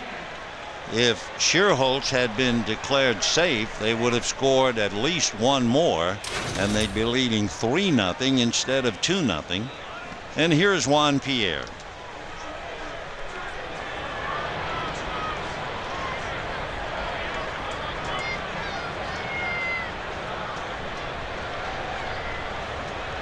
And he promptly hits it to the gap, and there is nobody there. Chasing it to the wall is Schierholtz, and Pierre is on his way for 3 and will make it easily. So Juan Pierre comes off the bench and triples to the gap in right center. Chased by Velez and Schierholtz. Neither man had a chance. Fastball out over the plate, and Pierre was all over it. By the way, Pierre is hitting .500 against Tim Lincecum. He's 6 for 12 against him. So Lincecum has puzzled most, but not Pierre. Well, the Dodgers, their second hit, and now the batter is Furcal, and of course all kinds of possibilities here. In the dirt, ball 1. Lincecum, by the way, has 7 wild pitches.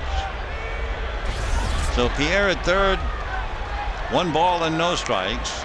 Question is whether Furcal would try to bunt or just swing away. We'll watch Pierre. That's a strike. 1-1. Down in the Dodger bullpen, having batted for Quo, they'll get Belisario ready. Quo made 19 pitches. Full swing ground ball to the right side. Sanchez plays to first. Pierre scores, and it is 2-1 San Francisco. So Pierre gets the run in. Furcal picks up a run batted in, and here's Russell Martin, and he will get the wrath of the crowd. Martin was visibly incensed at Sandoval.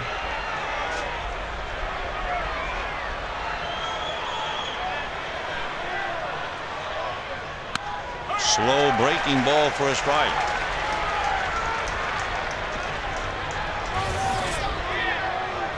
Giants 2, Dodgers 1, 6th inning.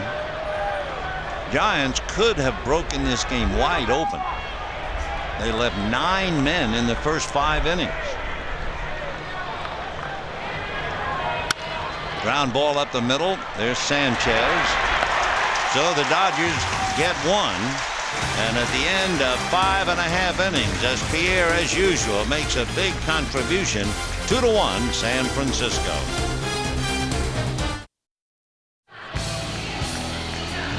Once in a blue moon, a Giant will apologize to a Dodger, and here's the case in point.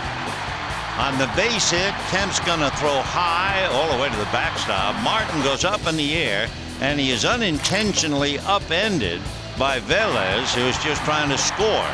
And then Velez came over, picked up the mask, patted Martin on the back, and moved on. And then moments later, Sandoval came up, and there was a lot of pushing and shoving. So we're in the bottom of the 6th inning. And Ronald Belisario becomes the 4th Dodger pitcher as we begin the 6th. Belisario pitching to Lincecum, Velez, and Sanchez. Lincecum has struck out twice. Ball 1. 2 runs, 5 hits for the Giants. 1 run, 2 hits for the Dodgers against Lincecum.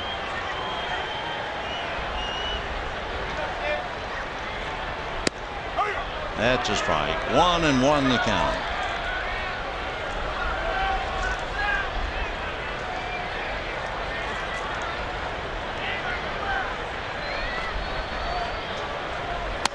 One and 2. Lincecum has struck out 27 times. Almost 50%, not quite. Foul back, 1-2. Giants trying desperately to salvage a game before going out. They'll be gone for 12 days, going to New York, Cincinnati, and Denver. And remember, there are 9 games under 500 on the road. Though every win at home is a big one. 2-2.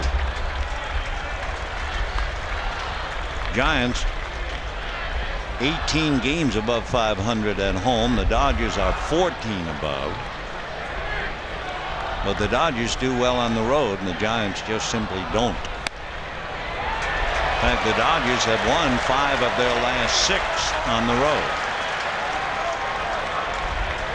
So Belisario goes all the way with Lincecum, who, by the way, has walked 4 times this year.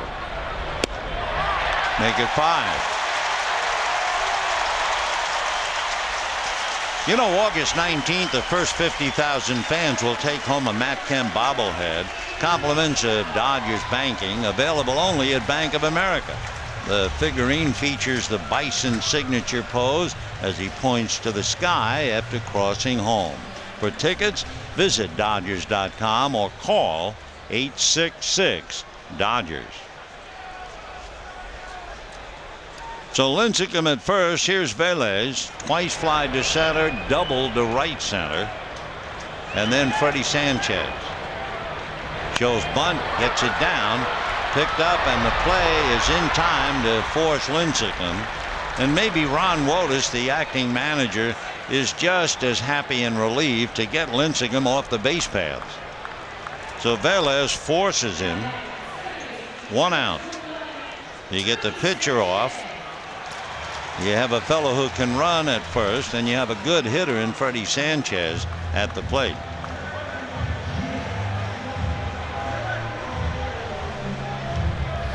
Sanchez single to left, fly to right, single to center. Typical of a good hitter. He's used the whole ballpark.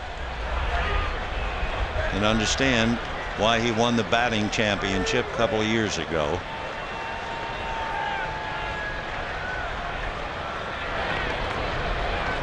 Velez runs well, but doesn't run often. He has stolen 2 out of 3. Giant offense has sputtered so much. You would expect that they would try the running game perhaps a little more. Time. Sanchez tired of waiting. Giants scored 2 in the 5th. Dodgers got 1 in the 6th. Now we're in the bottom of the 6th. Sanchez, Sandoval, and Molina.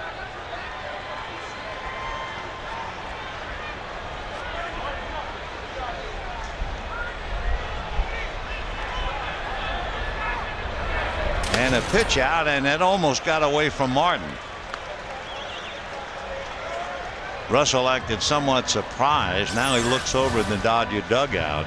Watch this, up there, and he drops to his knees. 1 ball and no strikes. And there goes the run of Velez, and it's fouled away right into the far corner of the Dodger dugout. Just about down in the photographer's well. So Velez comes back, and Freddie Sanchez checking again with Tim Flannery. Pretty good combination here. A very good hitter and a fellow who runs well at first. 1 ball and 1 strike.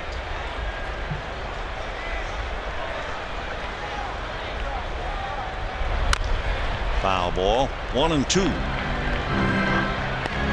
When the Dodgers come up in the 7th inning, they'll have Ethier, Ramirez, and Blake.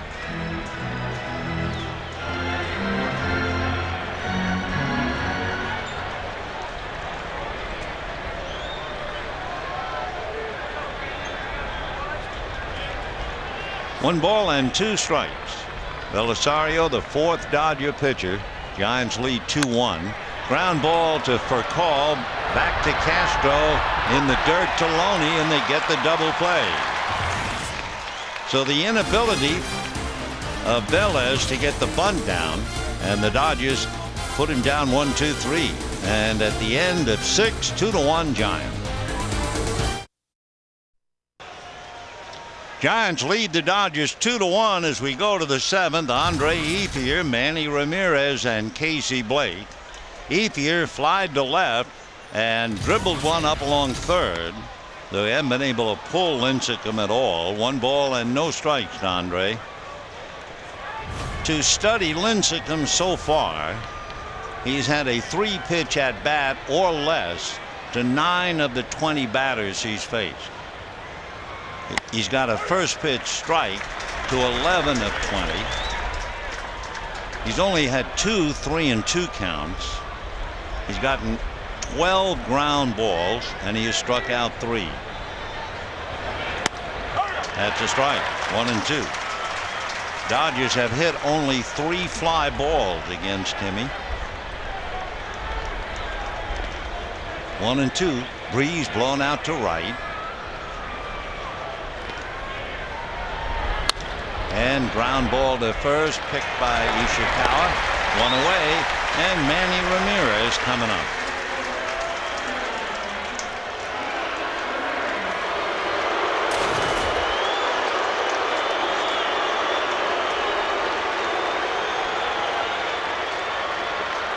Ramirez walked in the 2nd inning, and much to the crowd's delight, struck out in the 4th.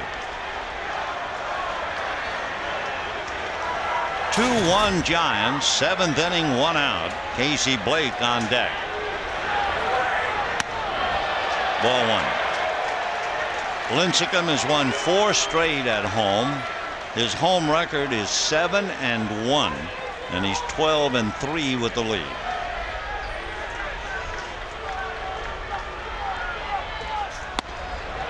Missed again. That's one reason why the experts discount the Giants for winning the division, but figure they would be very, very formidable in postseason play. And Manny drives one to left. However, it's playable, and Lewis is there.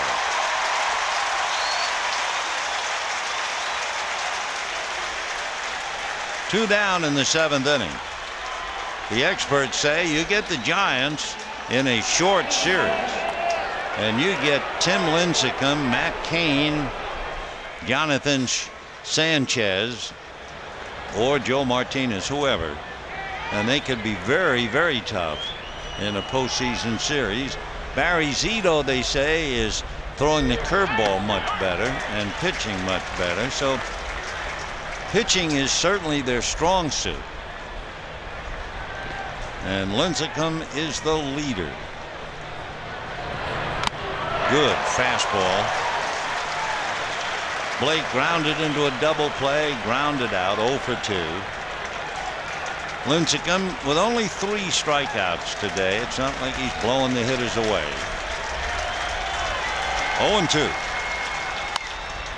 High foul down the right field line, back into the crowd. Giants coming up, Sandoval, Molina, and Schierholtz in the bottom of the 7th, with the Giants leading 2-1. Ramon Troncoso is throwing in the Dodger bullpen. Casey's still there, no balls, 2 strikes.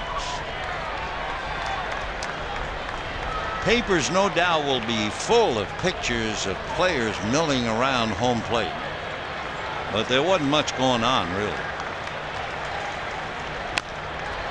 Still 0-2. That was in the 5th inning. Sandoval apparently hit by a pitch. Umpires didn't think so. Sandoval upset at McDonald. Martin upset at Sandoval. Both benches emptied, but no one was throwing punches or anything like that. Blake strikes out. A 1-2-3 inning for Lincecum, who gets a standing ovation at the end of 6½, 2-1, San Francisco.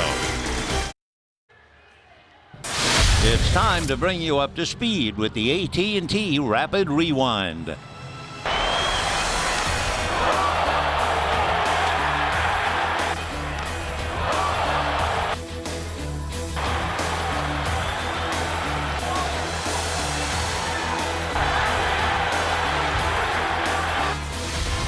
AT&T, the nation's fastest 3G network. AT&T, your world delivered. A noisy day at AT&T Park. Giants leading the Dodgers 2-1, and it will be the start of the problem in the 5th inning. Pablo Sandoval, and he'll be facing Ramon Troncoso. Sandoval and Troncoso head-to-head here in the 7th. It's been Weaver, McDonald, Quo, Belisario, and now Ramon. And a strike. Sandoval is 0 for 2. He claimed he was hit by a pitch. The umpire said no. He wound up walking in the 5th inning.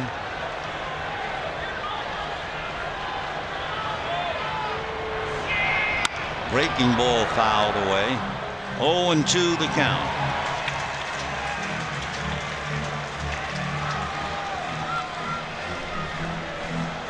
Martin was the one who responded the most after Sandoval looked like he was going to threaten James McDonald.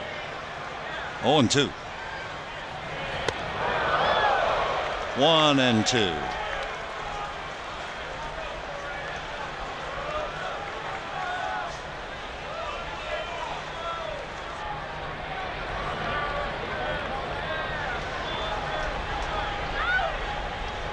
One ball, 2 strikes. Boy, he went down after a breaking ball. Fouled it away. How he ever hit that thing. But as they say, he's the best bad ball hitter around. See where Vladimir Guerrero hit 2 home runs to give him 400. And he's always been considered the notorious bad ball hitter. 1-2. And he fouled another pitch that was out of the strike zone. Guerrero not only has 400 home runs, he has over 2,000 hits. Outstanding for a guy who will hit anything, anywhere. So Sandoval has a long way to go to catch Vladimir. 1 ball and 2 strikes. 2-2.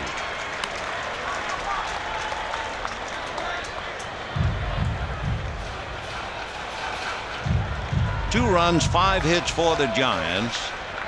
1 run, only 2 hits for the Dodgers against Tim Lincecum. Ground ball right to where Furcal was stationed. And they get Sandoval. 1 away in the 7th inning. And the batter will be Benji Molina. So Sandoval goes 0 for 3. Molina is 0 for 2, having struck out twice.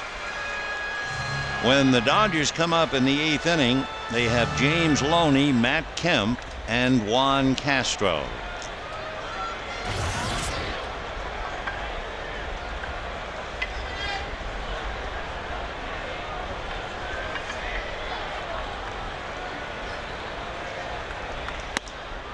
Ball 1 to Benji. Struck out with a man at first in the first inning. Struck out with the bases loaded in the fifth. 1-0.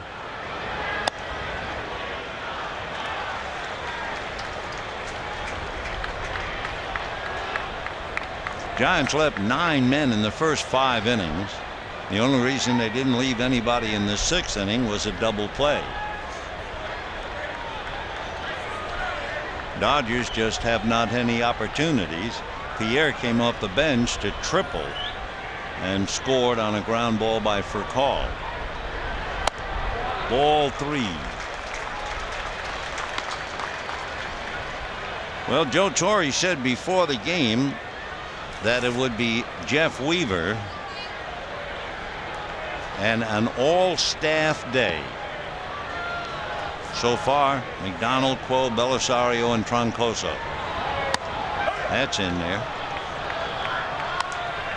3-1 to Benji Molina.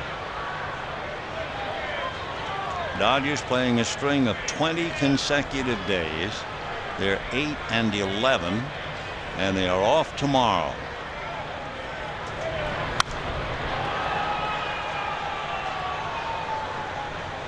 Three and 2. We mentioned last night the Oakland A's are playing a string of 28 consecutive days. Now that's normally against union rules. The union, the players union, says 20 straight okay, but no more without a day off unless the players vote for it. And the A's voted rather than play a day night, they would give up the next day off and play a single game there. Ground ball to third, the long throw by Blake, and Loney's at the other end of it. 2 down. And the batter will be Nate Scherholz, who tripled, hit into a force play, and it says here grounded out. But in the 5th inning, he beat the throw to first easily.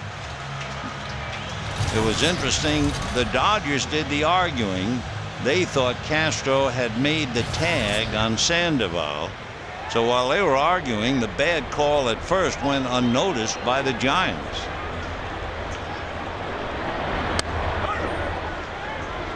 Strike 1.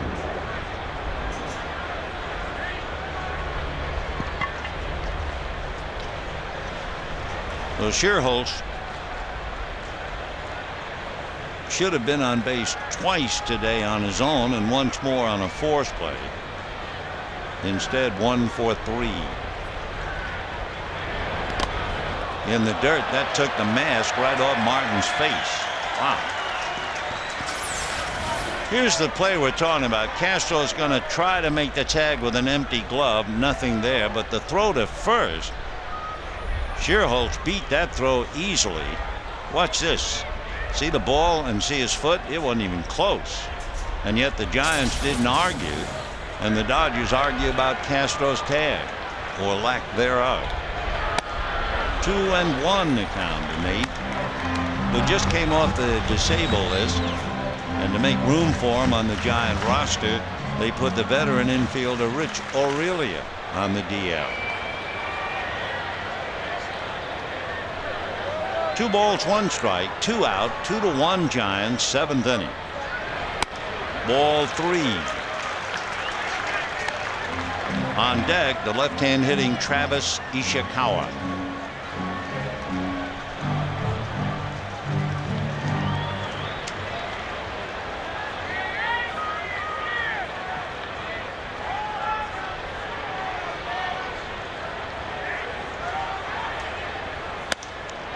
And he's aboard, ball 4 with the 2-out walk. George Sherrill, the left-hander, goes down to the Dodger bullpen, and he'll begin to warm up. And the batter, Ishikawa, with another left-hand hitter, Fred Lewis, on deck. So Sherrill begins to heat up. Ishikawa hit by a pitch, struck out, and walked. So Travis 0 for 1. And now Honeycutt going out to talk to Troncoso.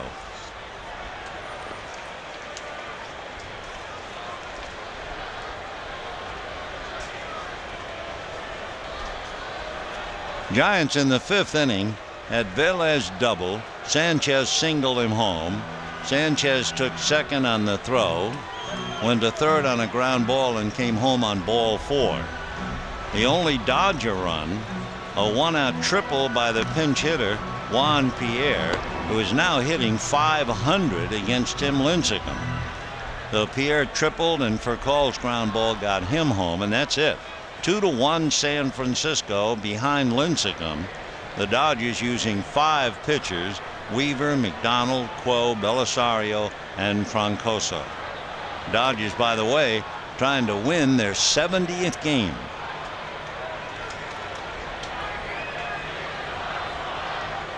So Ishikawa 0 for 1. And a strike. Ishikawa came into the game hitting .270, 8 home runs, 31 runs batted in.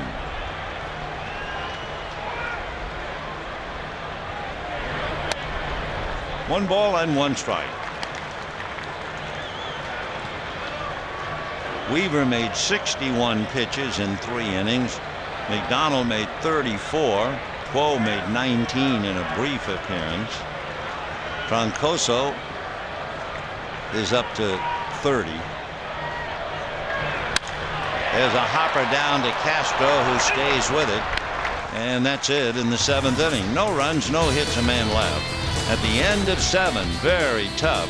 Giants lead 2-1. Tim Lincecum has been pitching but not overpowering hitters. He did strike out Furcal to open the game. Later on, to the delight of the crowd, he punched out Ramirez. He also got Matt Kemp, and for good measure, Casey Blake. He has 4 strikeouts. He has made 88 pitches in his 7 innings, and he now goes to work in the 8th against Loney, Kemp, and Castro. Randy Wynn is now in left field for Fred Lewis. Ball 1. The Randy will do up first in the bottom of the 8th inning. Switch hitter. 1-0 to Loney, who is grounded to short, fly to center. That's a strike. 1 ball and 1 strike.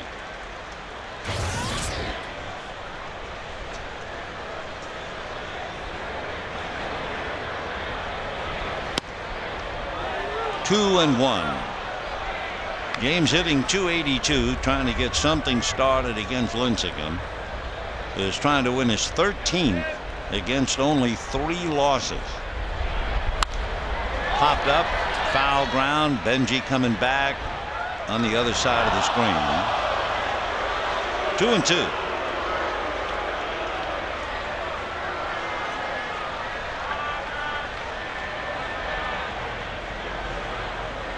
Dodgers have not had anything to a rally except Pierre tripled and came home on a ground ball. The Lincecum has been outstanding, and it figured. He's won 4 straight at home. Record at home is 7-1. And any way you cut it, you're looking at one of the top pitchers in the league and in baseball. 2 and 2. 3 and 2. With all of it, he has walked 1, and that was Ramirez in the 2nd inning. And then he turned right around and got Casey Blake to hit into a double play. Kemp waiting. 3 and 2 to Loney. And strike 3 called, and James can't believe it, but Paul Emmel has rung him up.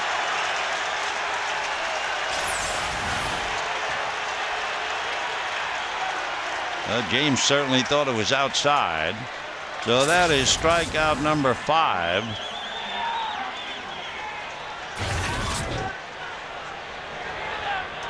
Tomorrow, the Dodgers are off, and then Friday night they'll walk up against another tough guy, Dan Herron of the D-backs, with that great ERA and strikeout to walk ratio. Strike. Kemp grounded to short and struck out. 0 for 2. A lot of offers in the lineup when Lincecum is pitching.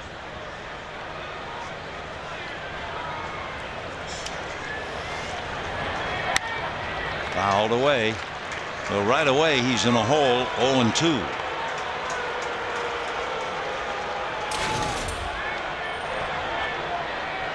With the 3 losses, you check to see who beat Lincecum.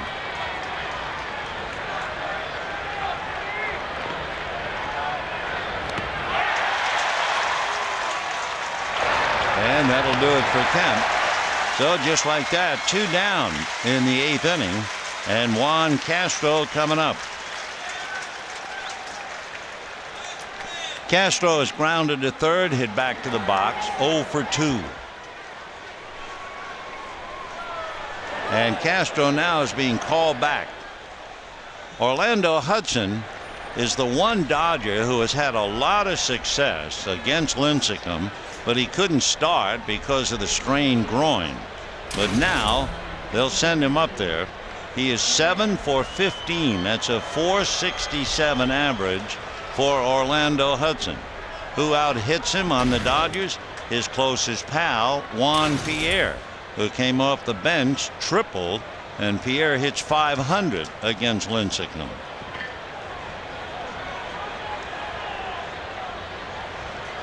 So Hudson batting for Castro. Hudson suffered the strained groin on a ball hit the other night off the glove of Loretta. Loretta, by the way, is on deck.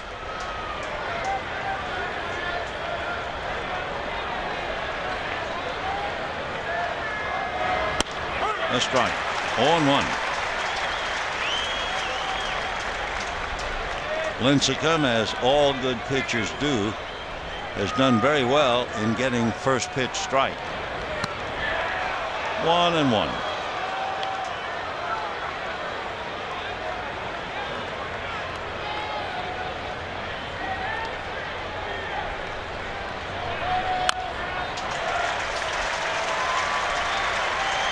One and 2 to count to Orlando Hudson.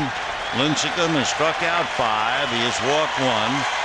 Crowd wants another strikeout.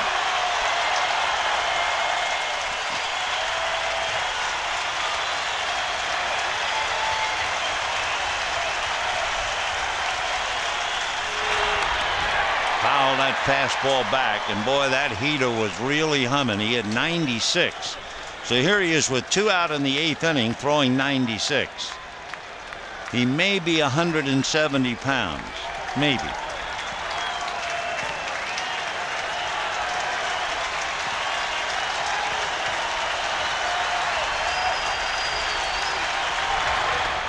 Two and 2.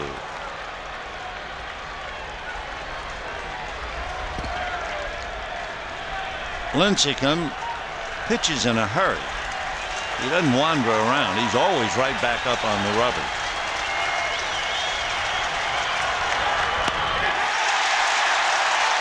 And he now has 6 strikeouts.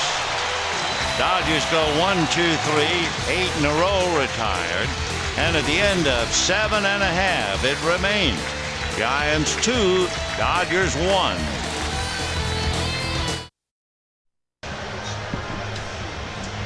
Tim Lincecum is doing exactly what you thought he might do. Put the brakes to the Dodgers' idea of a sweep.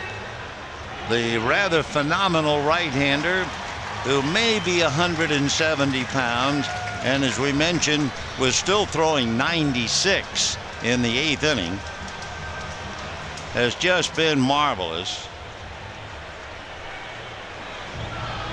Dodgers, meanwhile, have Mark Loretta take over at second base. So Loretta will bat 9th. Sherrill, the new pitcher, will go in Castro's spot. So when the Dodgers come up in the 9th inning, it'll be Loretta, Furcal, and Martin. Meanwhile, the Giants have Randy Wynn. And with a left-hander pitching, Wynn, a switch hitter, has to bat right-handed. And as a right-handed batter, he's hitting 153.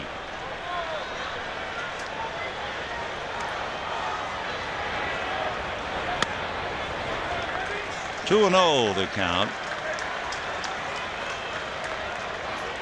George Sherrill. Coming out of the Dodger bullpen to try and get some outs here. Wynn, Uribe, and Lincecum, the bottom three in the lineup. Ground foul outside of third. Randy hitting .263, but everything from the left side where he's batting .297.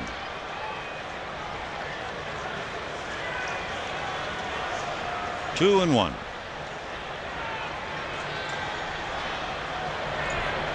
Ball three. Dodger pitchers have been pretty generous.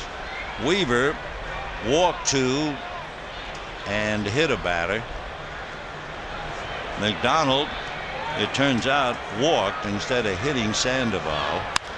That's going to go foul. Quo, he walked a couple. And for good measure, Troncoso walked one. Belisario walked one. 7 walks given to the Giants. They haven't done anything with them, but they lead 2-1. 3 balls, 2 strikes. Ground ball to Loney. He'll wave his pitcher away. So Win a ground ball, 1 out in the 8th inning. And Juan Uribe coming up. Be sure to join the Dodgers on the road in San Francisco. Travel to the Bay September 11th to the 13th. Watch the Dodgers and Giants here at AT&T Park. Packages include tickets to 3 games, a VIP tour, and the chance to watch batting practice on the field. Buy now at Dodgers.com/road trips or call 323-224-2646. That's a strike to Uribe. Juan hit into a force play and struck out twice. Struck out with a runner at second, struck out with the bases loaded. 1-1. Giants have not been retired in order. They've had people everywhere, and they lead 2-1. That's a strike. 1-2.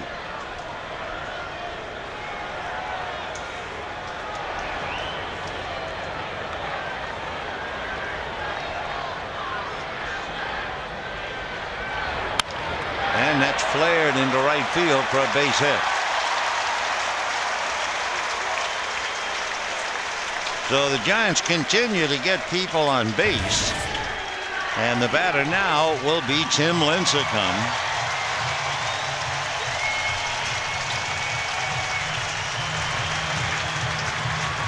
Lincecum struck out twice, but even Tim walked in the 6th inning. Dodgers probably thinking he might try to bunt here. Lincecum has 10 sacrifices, so it's a pretty good thought. Shows bunt. Ball 1.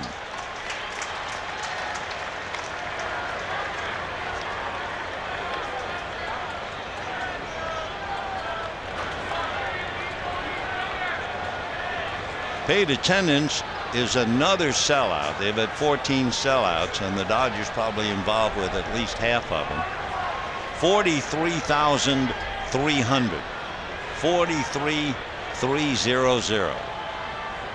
The bunt is down. The bunt is foul. 1 ball and 1 strike.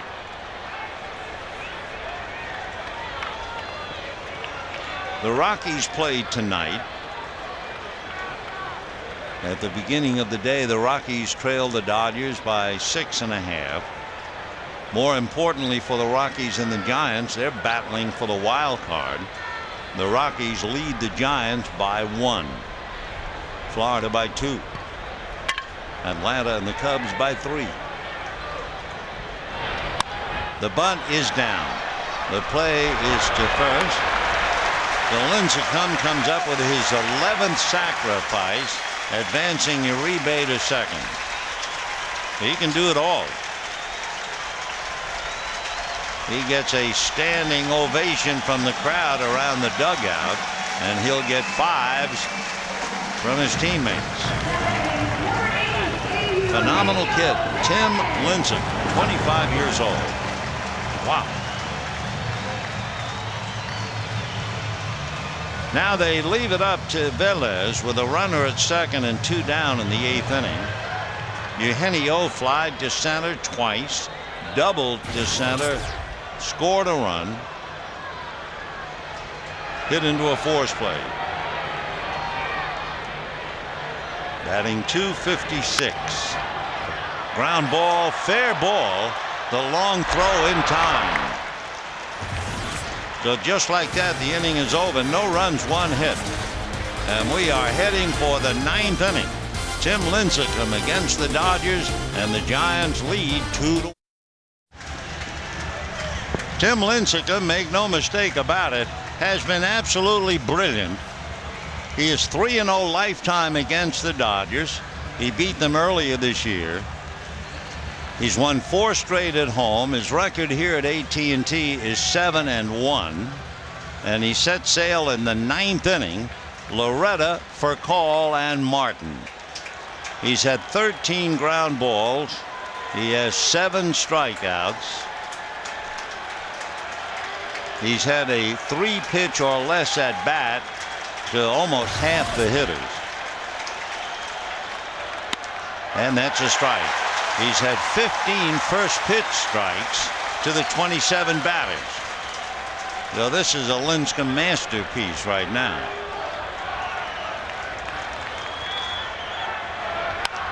Fouled away. 0-2 the count to Mark Loretta.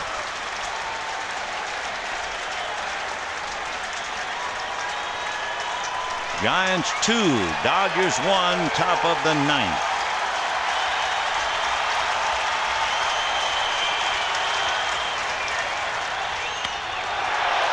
And the crowd wants every pitch a strike.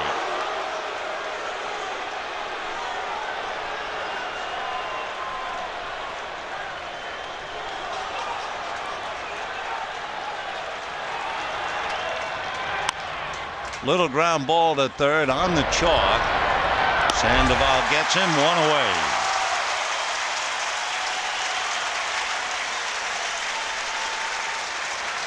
The Giant team and the Giant fans sorely need this one. Not that they're going to get to within 6.5 of the Dodgers. They just need it for pride, for ego, before going out on a long road trip. The city had really been rocked by the Dodgers winning their first 2 relatively easy, 4-2 and 9-1. So they need this one. Furcal struck out, flied to right, grounded out, picked up the run batted in. That's a strike. 1-1.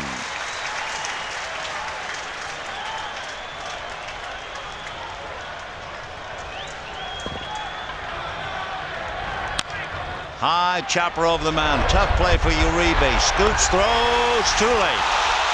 Too late. He had the play beaten, but the Giants are going to argue. It's amazing how you see things. Up here, Furcal was safe easily, just like Scherholz was safe easily for the Giants. Giants didn't argue that one, but they are going to argue this one. So the Dodgers now, with 1 out, have the tying run on base. Lincecum upset. Ishikawa upset. Ron Wotus is close to being kicked out. He's getting, in fact, maybe he's been kicked out.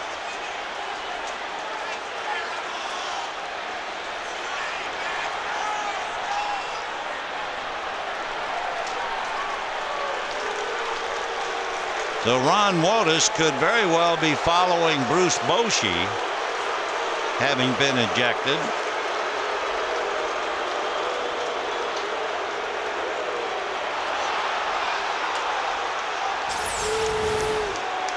Here's the play. Uribe scooping, Furcal hustling, just did beat it. Ishikawa late to find out. And Wotus will take the batting order card out and transfer it. He's history. So it's been an expensive day. The manager and then the temporary manager both kicked out. Ed out. So we have one out. The Dodgers have the tying run at Furcal with an infield single. And the batter is Russell Martin. Tim Flannery now has the card. He's running the club in the Giant dugout. And we'll see about Furcal. A strike to Martin. Now Martin played the part of a villain, certainly in the eyes of the crowd, when Sandoval walked out in front as if he were going to go to the mound with the bat in his hand against James McDonald. Martin was trying to push the plate umpire Emmel out of the way as if he wanted a part of Sandoval. So it's interesting he's up there now. And there's a little extra feeling from the crowd. 0-2.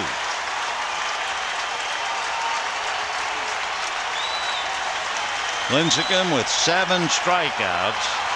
On deck, Andre Ethier, and the whole crowd gets up now. Once more with feeling. 0-2. In the dirt, blocked nicely by Molina.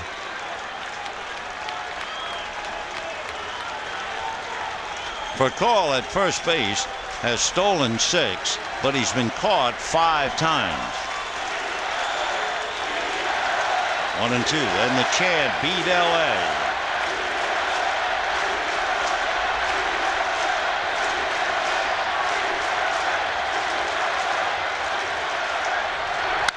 And a high fly ball to dead center.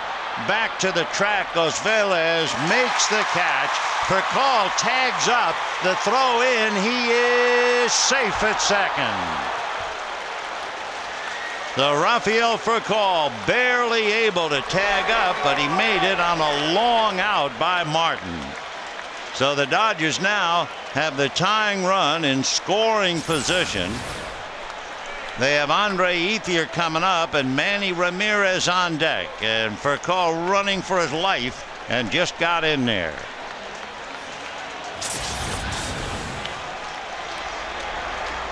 Andre Ethier trying to pick up Furcal here in the 9th inning.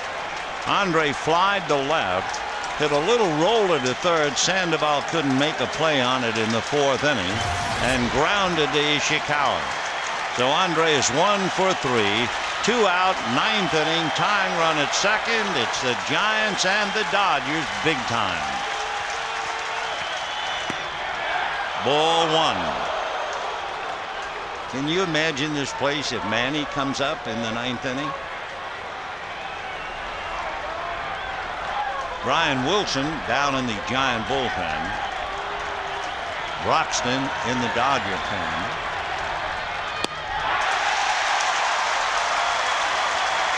One and one to Ethier. Ethier was 2 for 11 coming in. So he is 3 for 14 against Lincecum.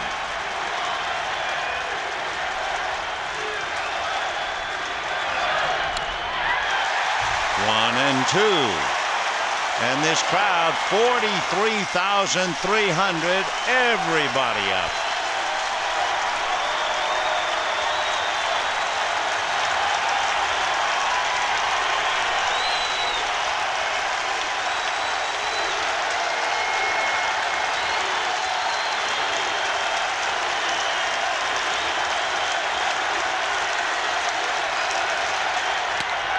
Two and two.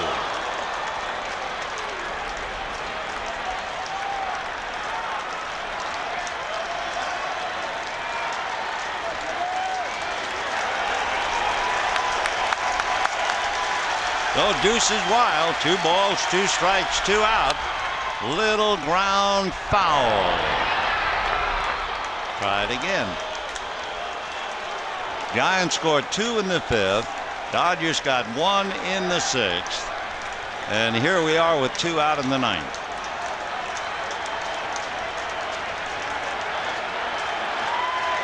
(119 pitches made by Lincecum.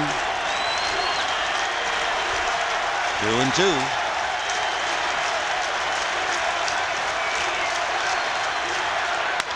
There's a line drive base hit into right field. Here comes Furcal, the throw to the plate. He is in there, and the Dodgers have not only tied it up, it brings up Manny Ramirez. And that apparently will be all for Tim Lincecum as Andre Ethier once again responds to a pressure situation.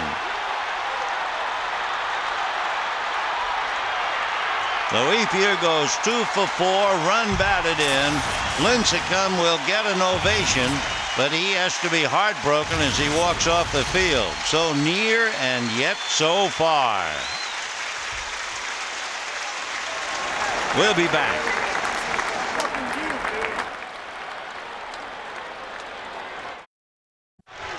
Tim Lincecum and the Giants are still seething over the play that went the Dodgers' way to allow Furcal to be safe.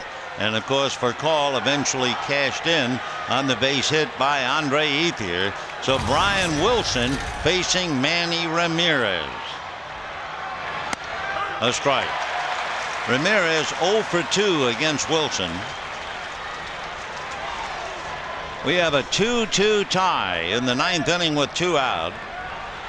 Wilson is 3-5, an ERA of 3, and he saved 28. Because now he's battling for a win. 1 ball and 1 strike. Jonathan Broxton is up in the Dodger bullpen to pitch the bottom of the 9th. Tim Lincecum, a magnificent effort, and the Dodgers catch him in the 9th.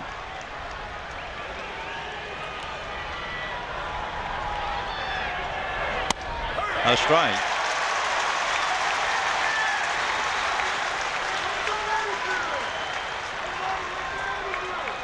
Brian Wilson out of New Hampshire, 27 years old, from Londonderry, New Hampshire.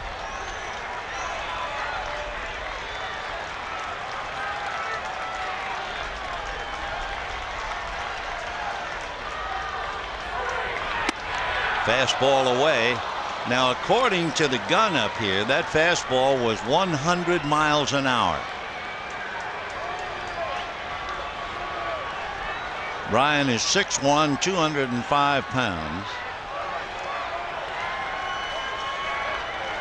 Ethier at first, having just knocked in the tying run.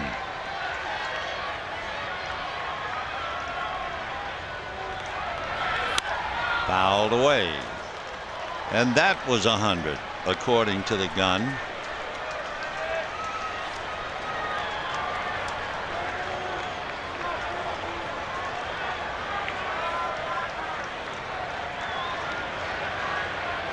You wonder how anybody can hit a ball 100 miles an hour, thrown from 57 feet away.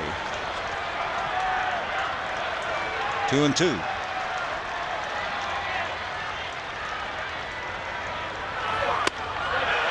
And ball 3. Crowd angry at the umpires. The Giants are angry at the umpires, especially Gary Darling at first base. He has kicked out Ron Wallace, and he has kicked out Bruce Bochy. 3-2, so Ethier gets a break. He'll be going.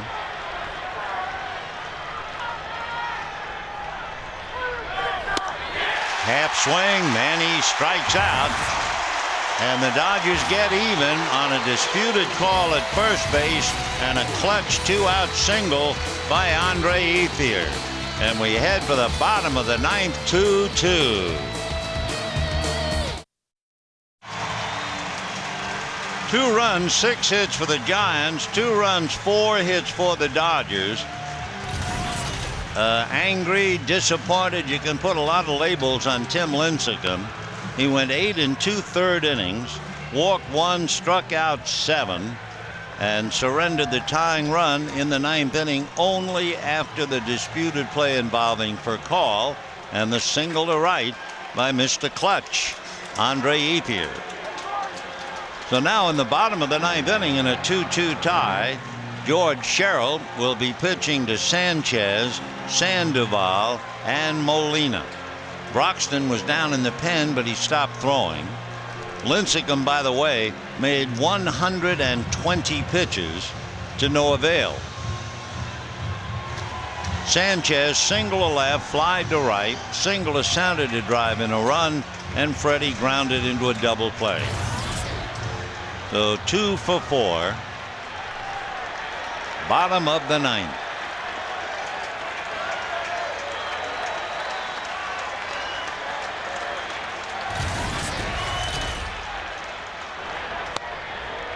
Starts him curveball, ball 1.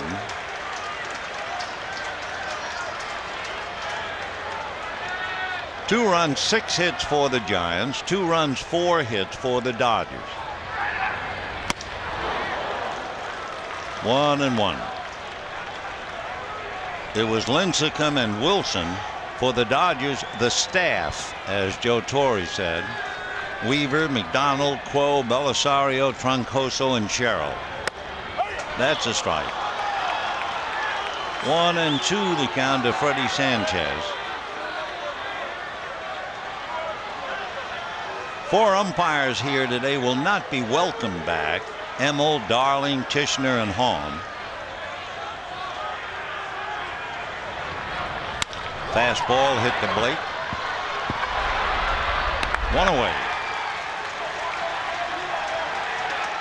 Now Pablo Sandoval, who was in the eye of the storm way back in the 5th inning, when it looked like he had been kicked out of the game, but actually was hurling his helmet away in disgust because the umpires didn't believe he was hit on the elbow. And there he goes, the 4 routine. He taps once for his grandmother, once for his grandfather, once for his sister who was killed in a car crash, and the 4th tap for God, and he does that every at-bat. And a high drive into deep left center. Back goes Kemp to the track at the wall. Can't get it. Ball's in play. Manny gets it back in on a booming double by Sandoval.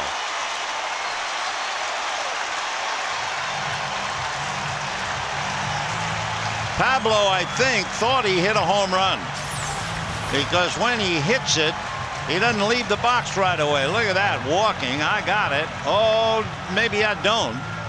Uh-oh, I better shift into high. Had he broken from the plate immediately, he probably would have had a triple. Instead, he winds up with a double. They will walk Molina, and Schierholtz will be coming up.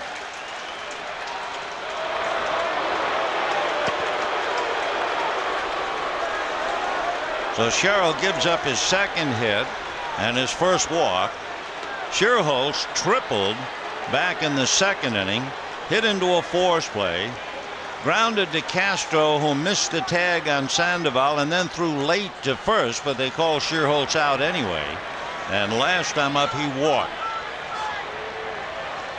So the left-hand hitting Nate Schierholtz, just off the DL, will be coming up against George Sherrill. 1 out, runners at 1st and 2nd in a 2-2 tie in the 9th inning.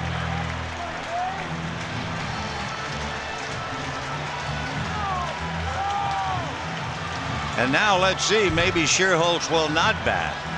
He's being called away.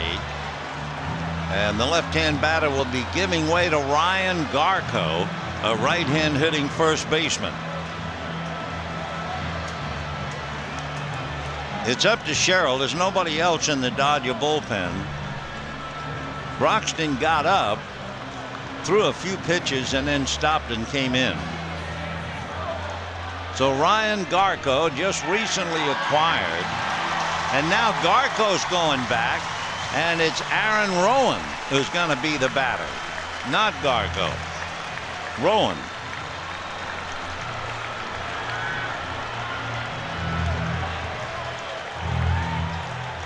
Aaron Rowan, the center fielder for the Giants, played last night and went 0 for 3. He appeared as a pinch hitter in the first game. and grounded to short. Rowan hitting .272, up there with 2 on and 1 out.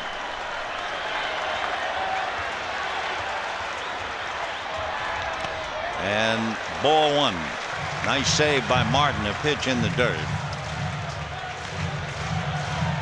Aaron Rowan hitting .272, 9 home runs, 45 runs batted in. 43,300. Certainly seeing the best game of the 3-game series. And one of the better Giant-Dodger games in a while. Pulled foul down the line, 1-1 to Aaron.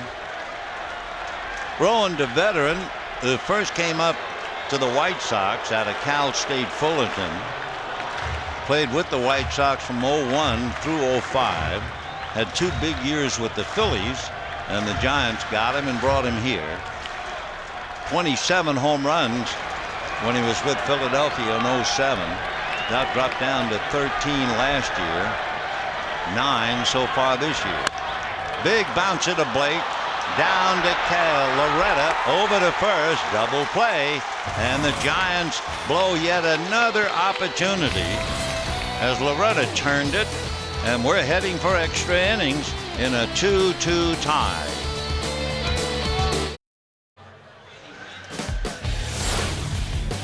Ninth inning was wild.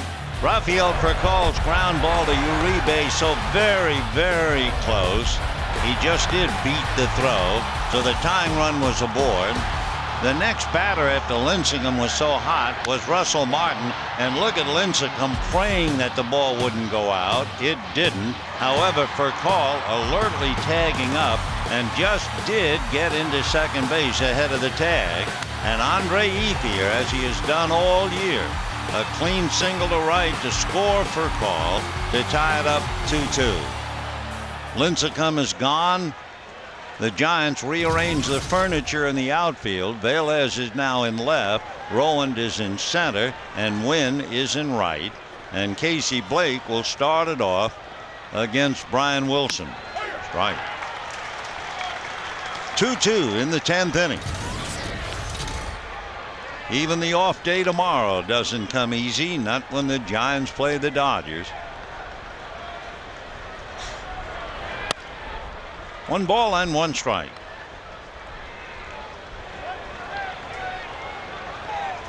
Game just past the 3-hour mark. It started at 12:45. 1 ball, 1 strike.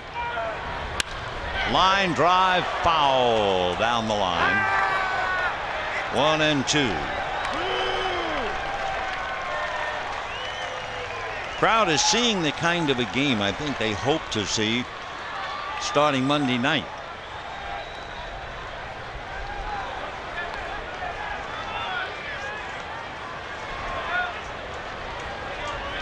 One and 2 to Casey. Foul back. James Loney on deck. Guillermo Mota is throwing in the Dodger bullpen. If Mota gets in, he would be the 7th pitcher for the Dodgers today. 1 ball and 2 strikes. And that's going foul down the right field line.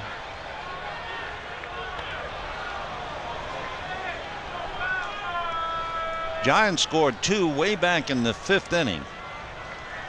Dodgers came back with 1 in the 6th. And then 1 in the 9th to tie. 43,300 on hand.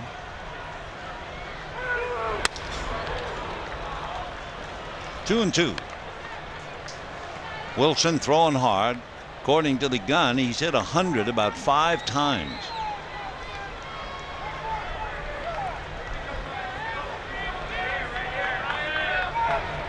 Breaking ball. So a little slider, and Blake strikes out a second time. So 1 away in the 10th. Strikeout number 2 for Wilson. Remember, he nailed Ramirez to end the 9th. Now Loney.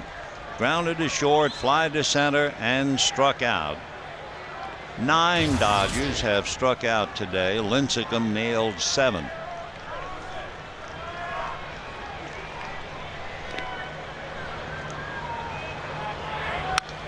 Fouled away.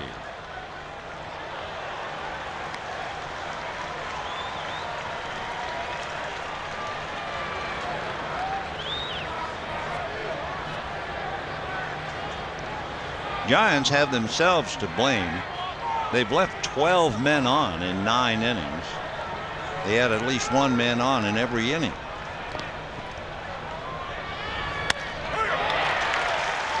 Oh, and 2 the count to James, who was annoyed being called out last time in the 8th inning. Wilson throwing very hard. Strikeouts to walk about 2.5 to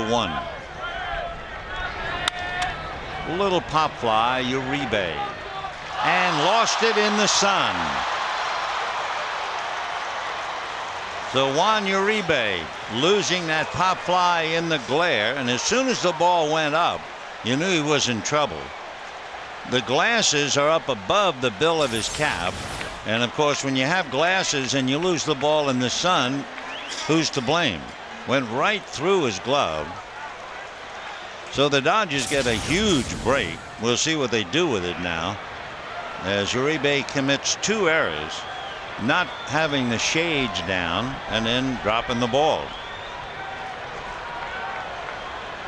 So Matt Kemp grounded to short, struck out a couple, 0 for 3.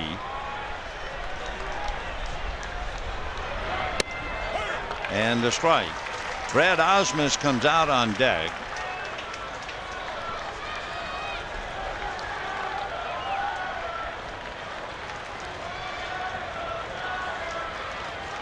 Kemp 16 home runs, 75 runs batted in.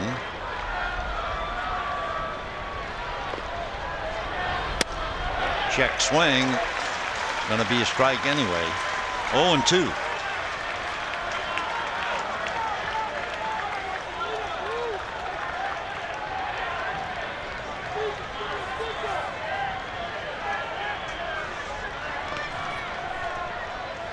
Kemp 0 for 6 with 4 strikeouts against Wilson in the past.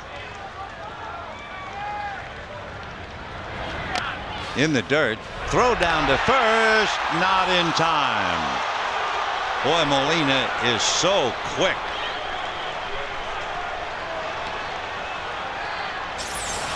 Earlier he definitely had Ramirez picked off, and Ishikawa made a bad tag. Even then, Ishikawa, unless my eyes deceive me, it looked like he bounced his tag again in the dirt before actually tagging the runner. 1-2.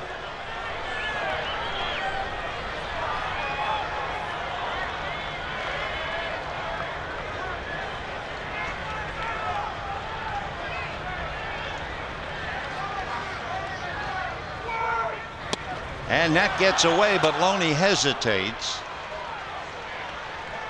2 balls and 2 strikes.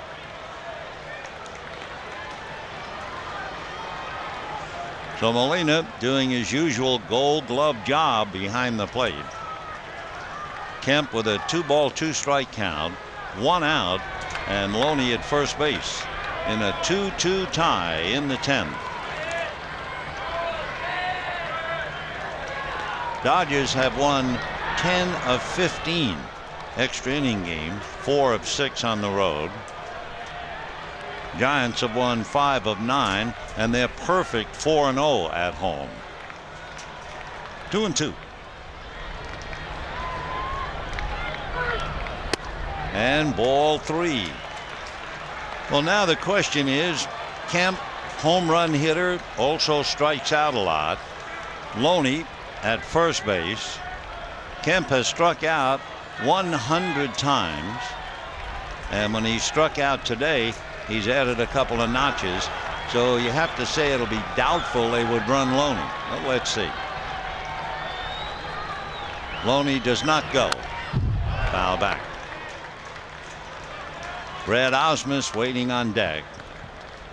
Dodgers have used Pierre, who tripled, and Hudson, who struck out. Ausmus would be the last man, a position player that Torrey has.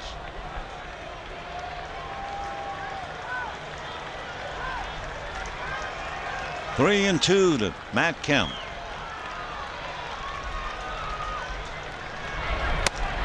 And that's why Loney wasn't going. So Kemp has had 7 at-bats against Brian Wilson, and Wilson has struck him out 5 times, and Kemp walks away, but he just kept looking at Wilson as if to say, I can't believe you've done that to me yet again. And here now is Ausmus batting for Sherrill.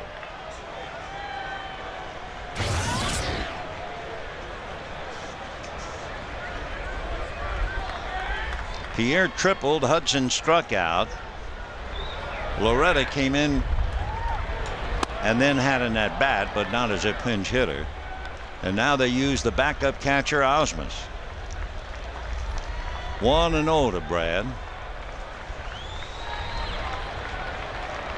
Ausmus 0 for 1 against Wilson. He struck out then.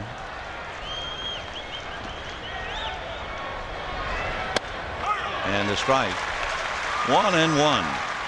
When the Giants come up in the bottom of the 10th inning, they are due to send up Ishikawa, Wynn, and Uribe.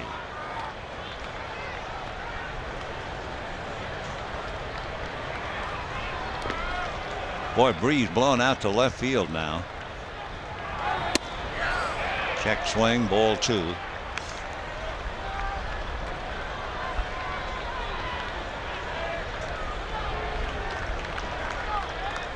Two in the 10th.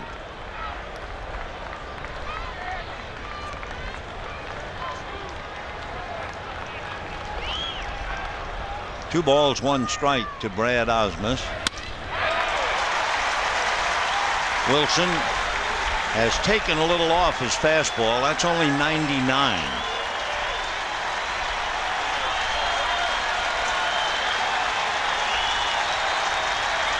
So on a wild afternoon, deuces are really wild. 2 balls, 2 strikes, 2 out, 2-2 tie. Fouled away.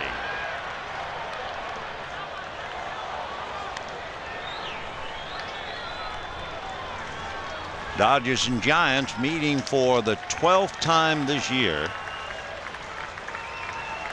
They had 1 extra inning game prior to today.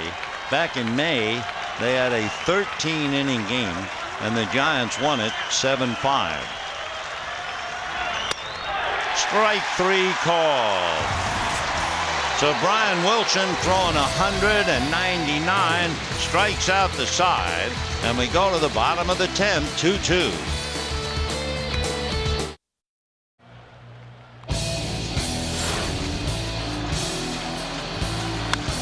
Bottom of the 10th inning, and if Pablo Sandoval had run it out, he probably would have had a triple instead of a double, and then that changed the whole inning.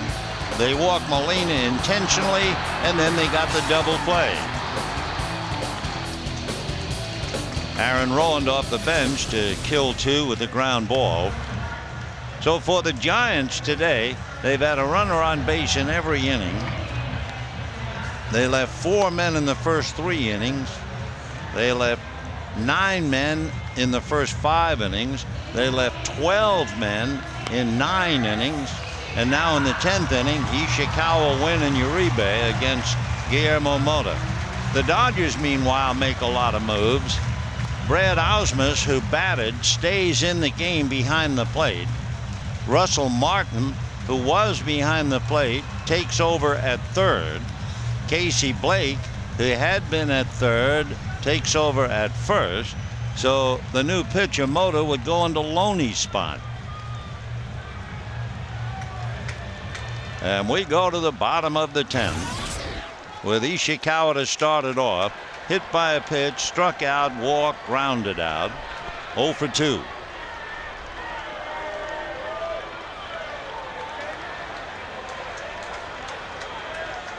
Dodgers today using 3 second basemen, Castro, Loretta, and now Blake. All because Orlando Hudson strained that groin the other night. That's a strike. Travis Ishikawa, who homered in Game 1,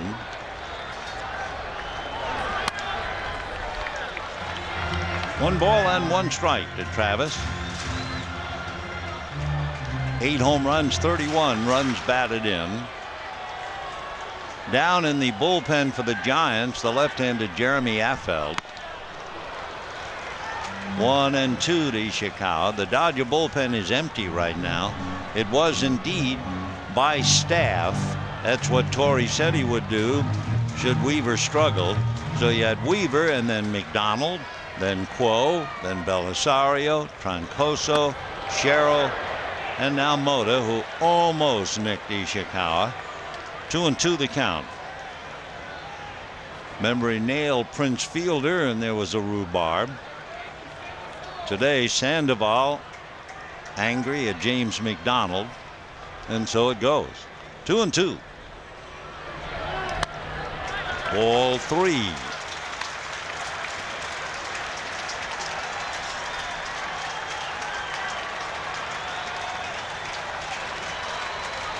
Three and 2 to Travis Ishikawa. And ball 4. So the Giants have the tiebreaker, the winning run at first. And the batter will be Randy Winn. Winn, however, will now turn around and hit left-handed, where Randy has really struggled batting right-handed, less than a buck and a half.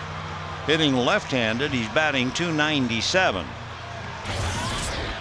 As far as a bunt is concerned, Winn has had 2 sacrifices this year, and we'll see what they have him do here. On deck, Juan Uribe.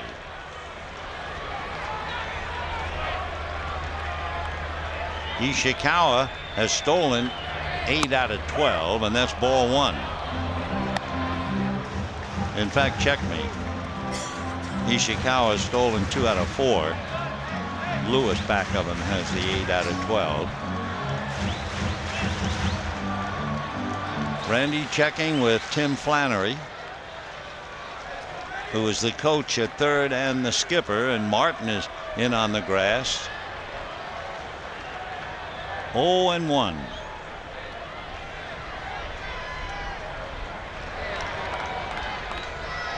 Time.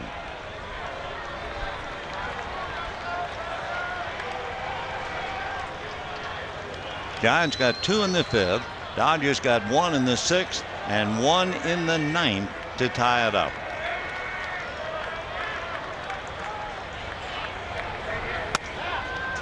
One ball and 1 strike. Biggest crowd of the series, 43,300. 14th sellout for the Giants this year, and they're seeing a dandy.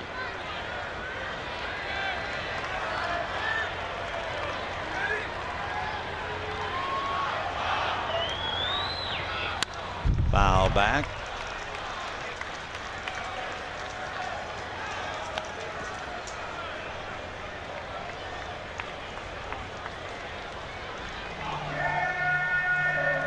Dodger infield at this stage, Blake, Loretta for Call and Martin. The outfield remains the same. Ramirez, Kemp, and Ethier. Ausmus behind the plate. Mota, the 7th Dodger pitcher, in a 2-2 tie.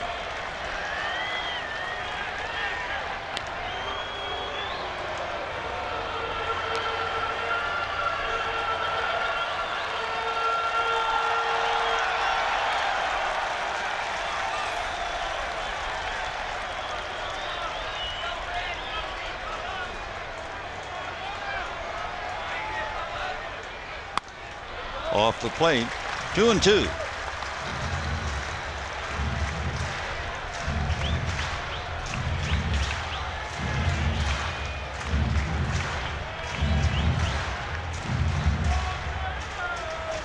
Dodgers head for nearby Arizona after the game. The Giants go to New York. 2-2. High fly ball into shallow left. Manny is there. So Wynn can advance the man on a fly ball, 1 away. And Juan Uribe hesitates before coming up. And Flannery now says, yeah, go on up and hit. The Giants have a couple of men left. They have Ryan Garco, who comes out on deck. They also have Edgar Renteria, and then they have their backup catcher, Ellie Whiteside. Dodgers are out of position players. They've used everybody. Uribe hit into a force play, struck out twice, singled, dropped the pop fly to give the Giants some anxious moments in the 10th. 0-1 to Uribe, hitting .277.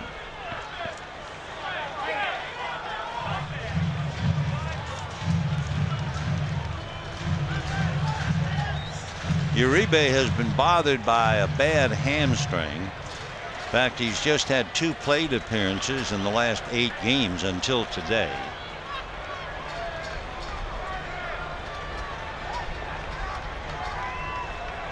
Middle of May till now, he's hitting .281. 0-2 to Juan.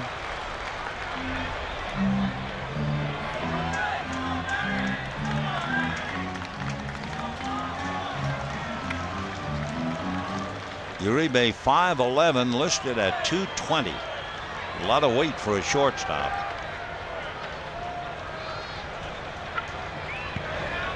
And a lot of weight on the drive to left field. That's it.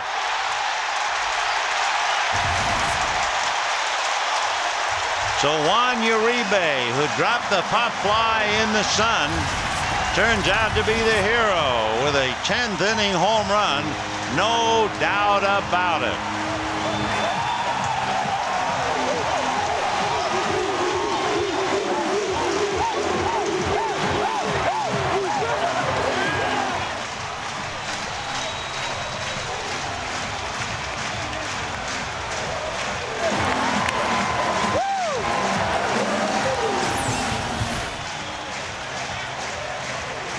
High fastball, and as soon as he hit it, look at that, he knew.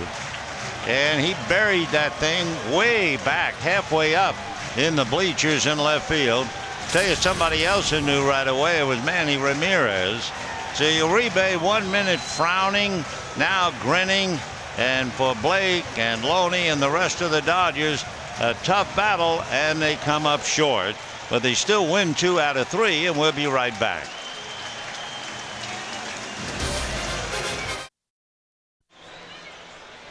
Giants beat the Dodgers 4-2 in 10 innings. Time for the Mercedes-Benz E-Class Attention Assist of the game, and it was more than an assist. It won the game as Uribe hits one halfway up the pavilion in left field.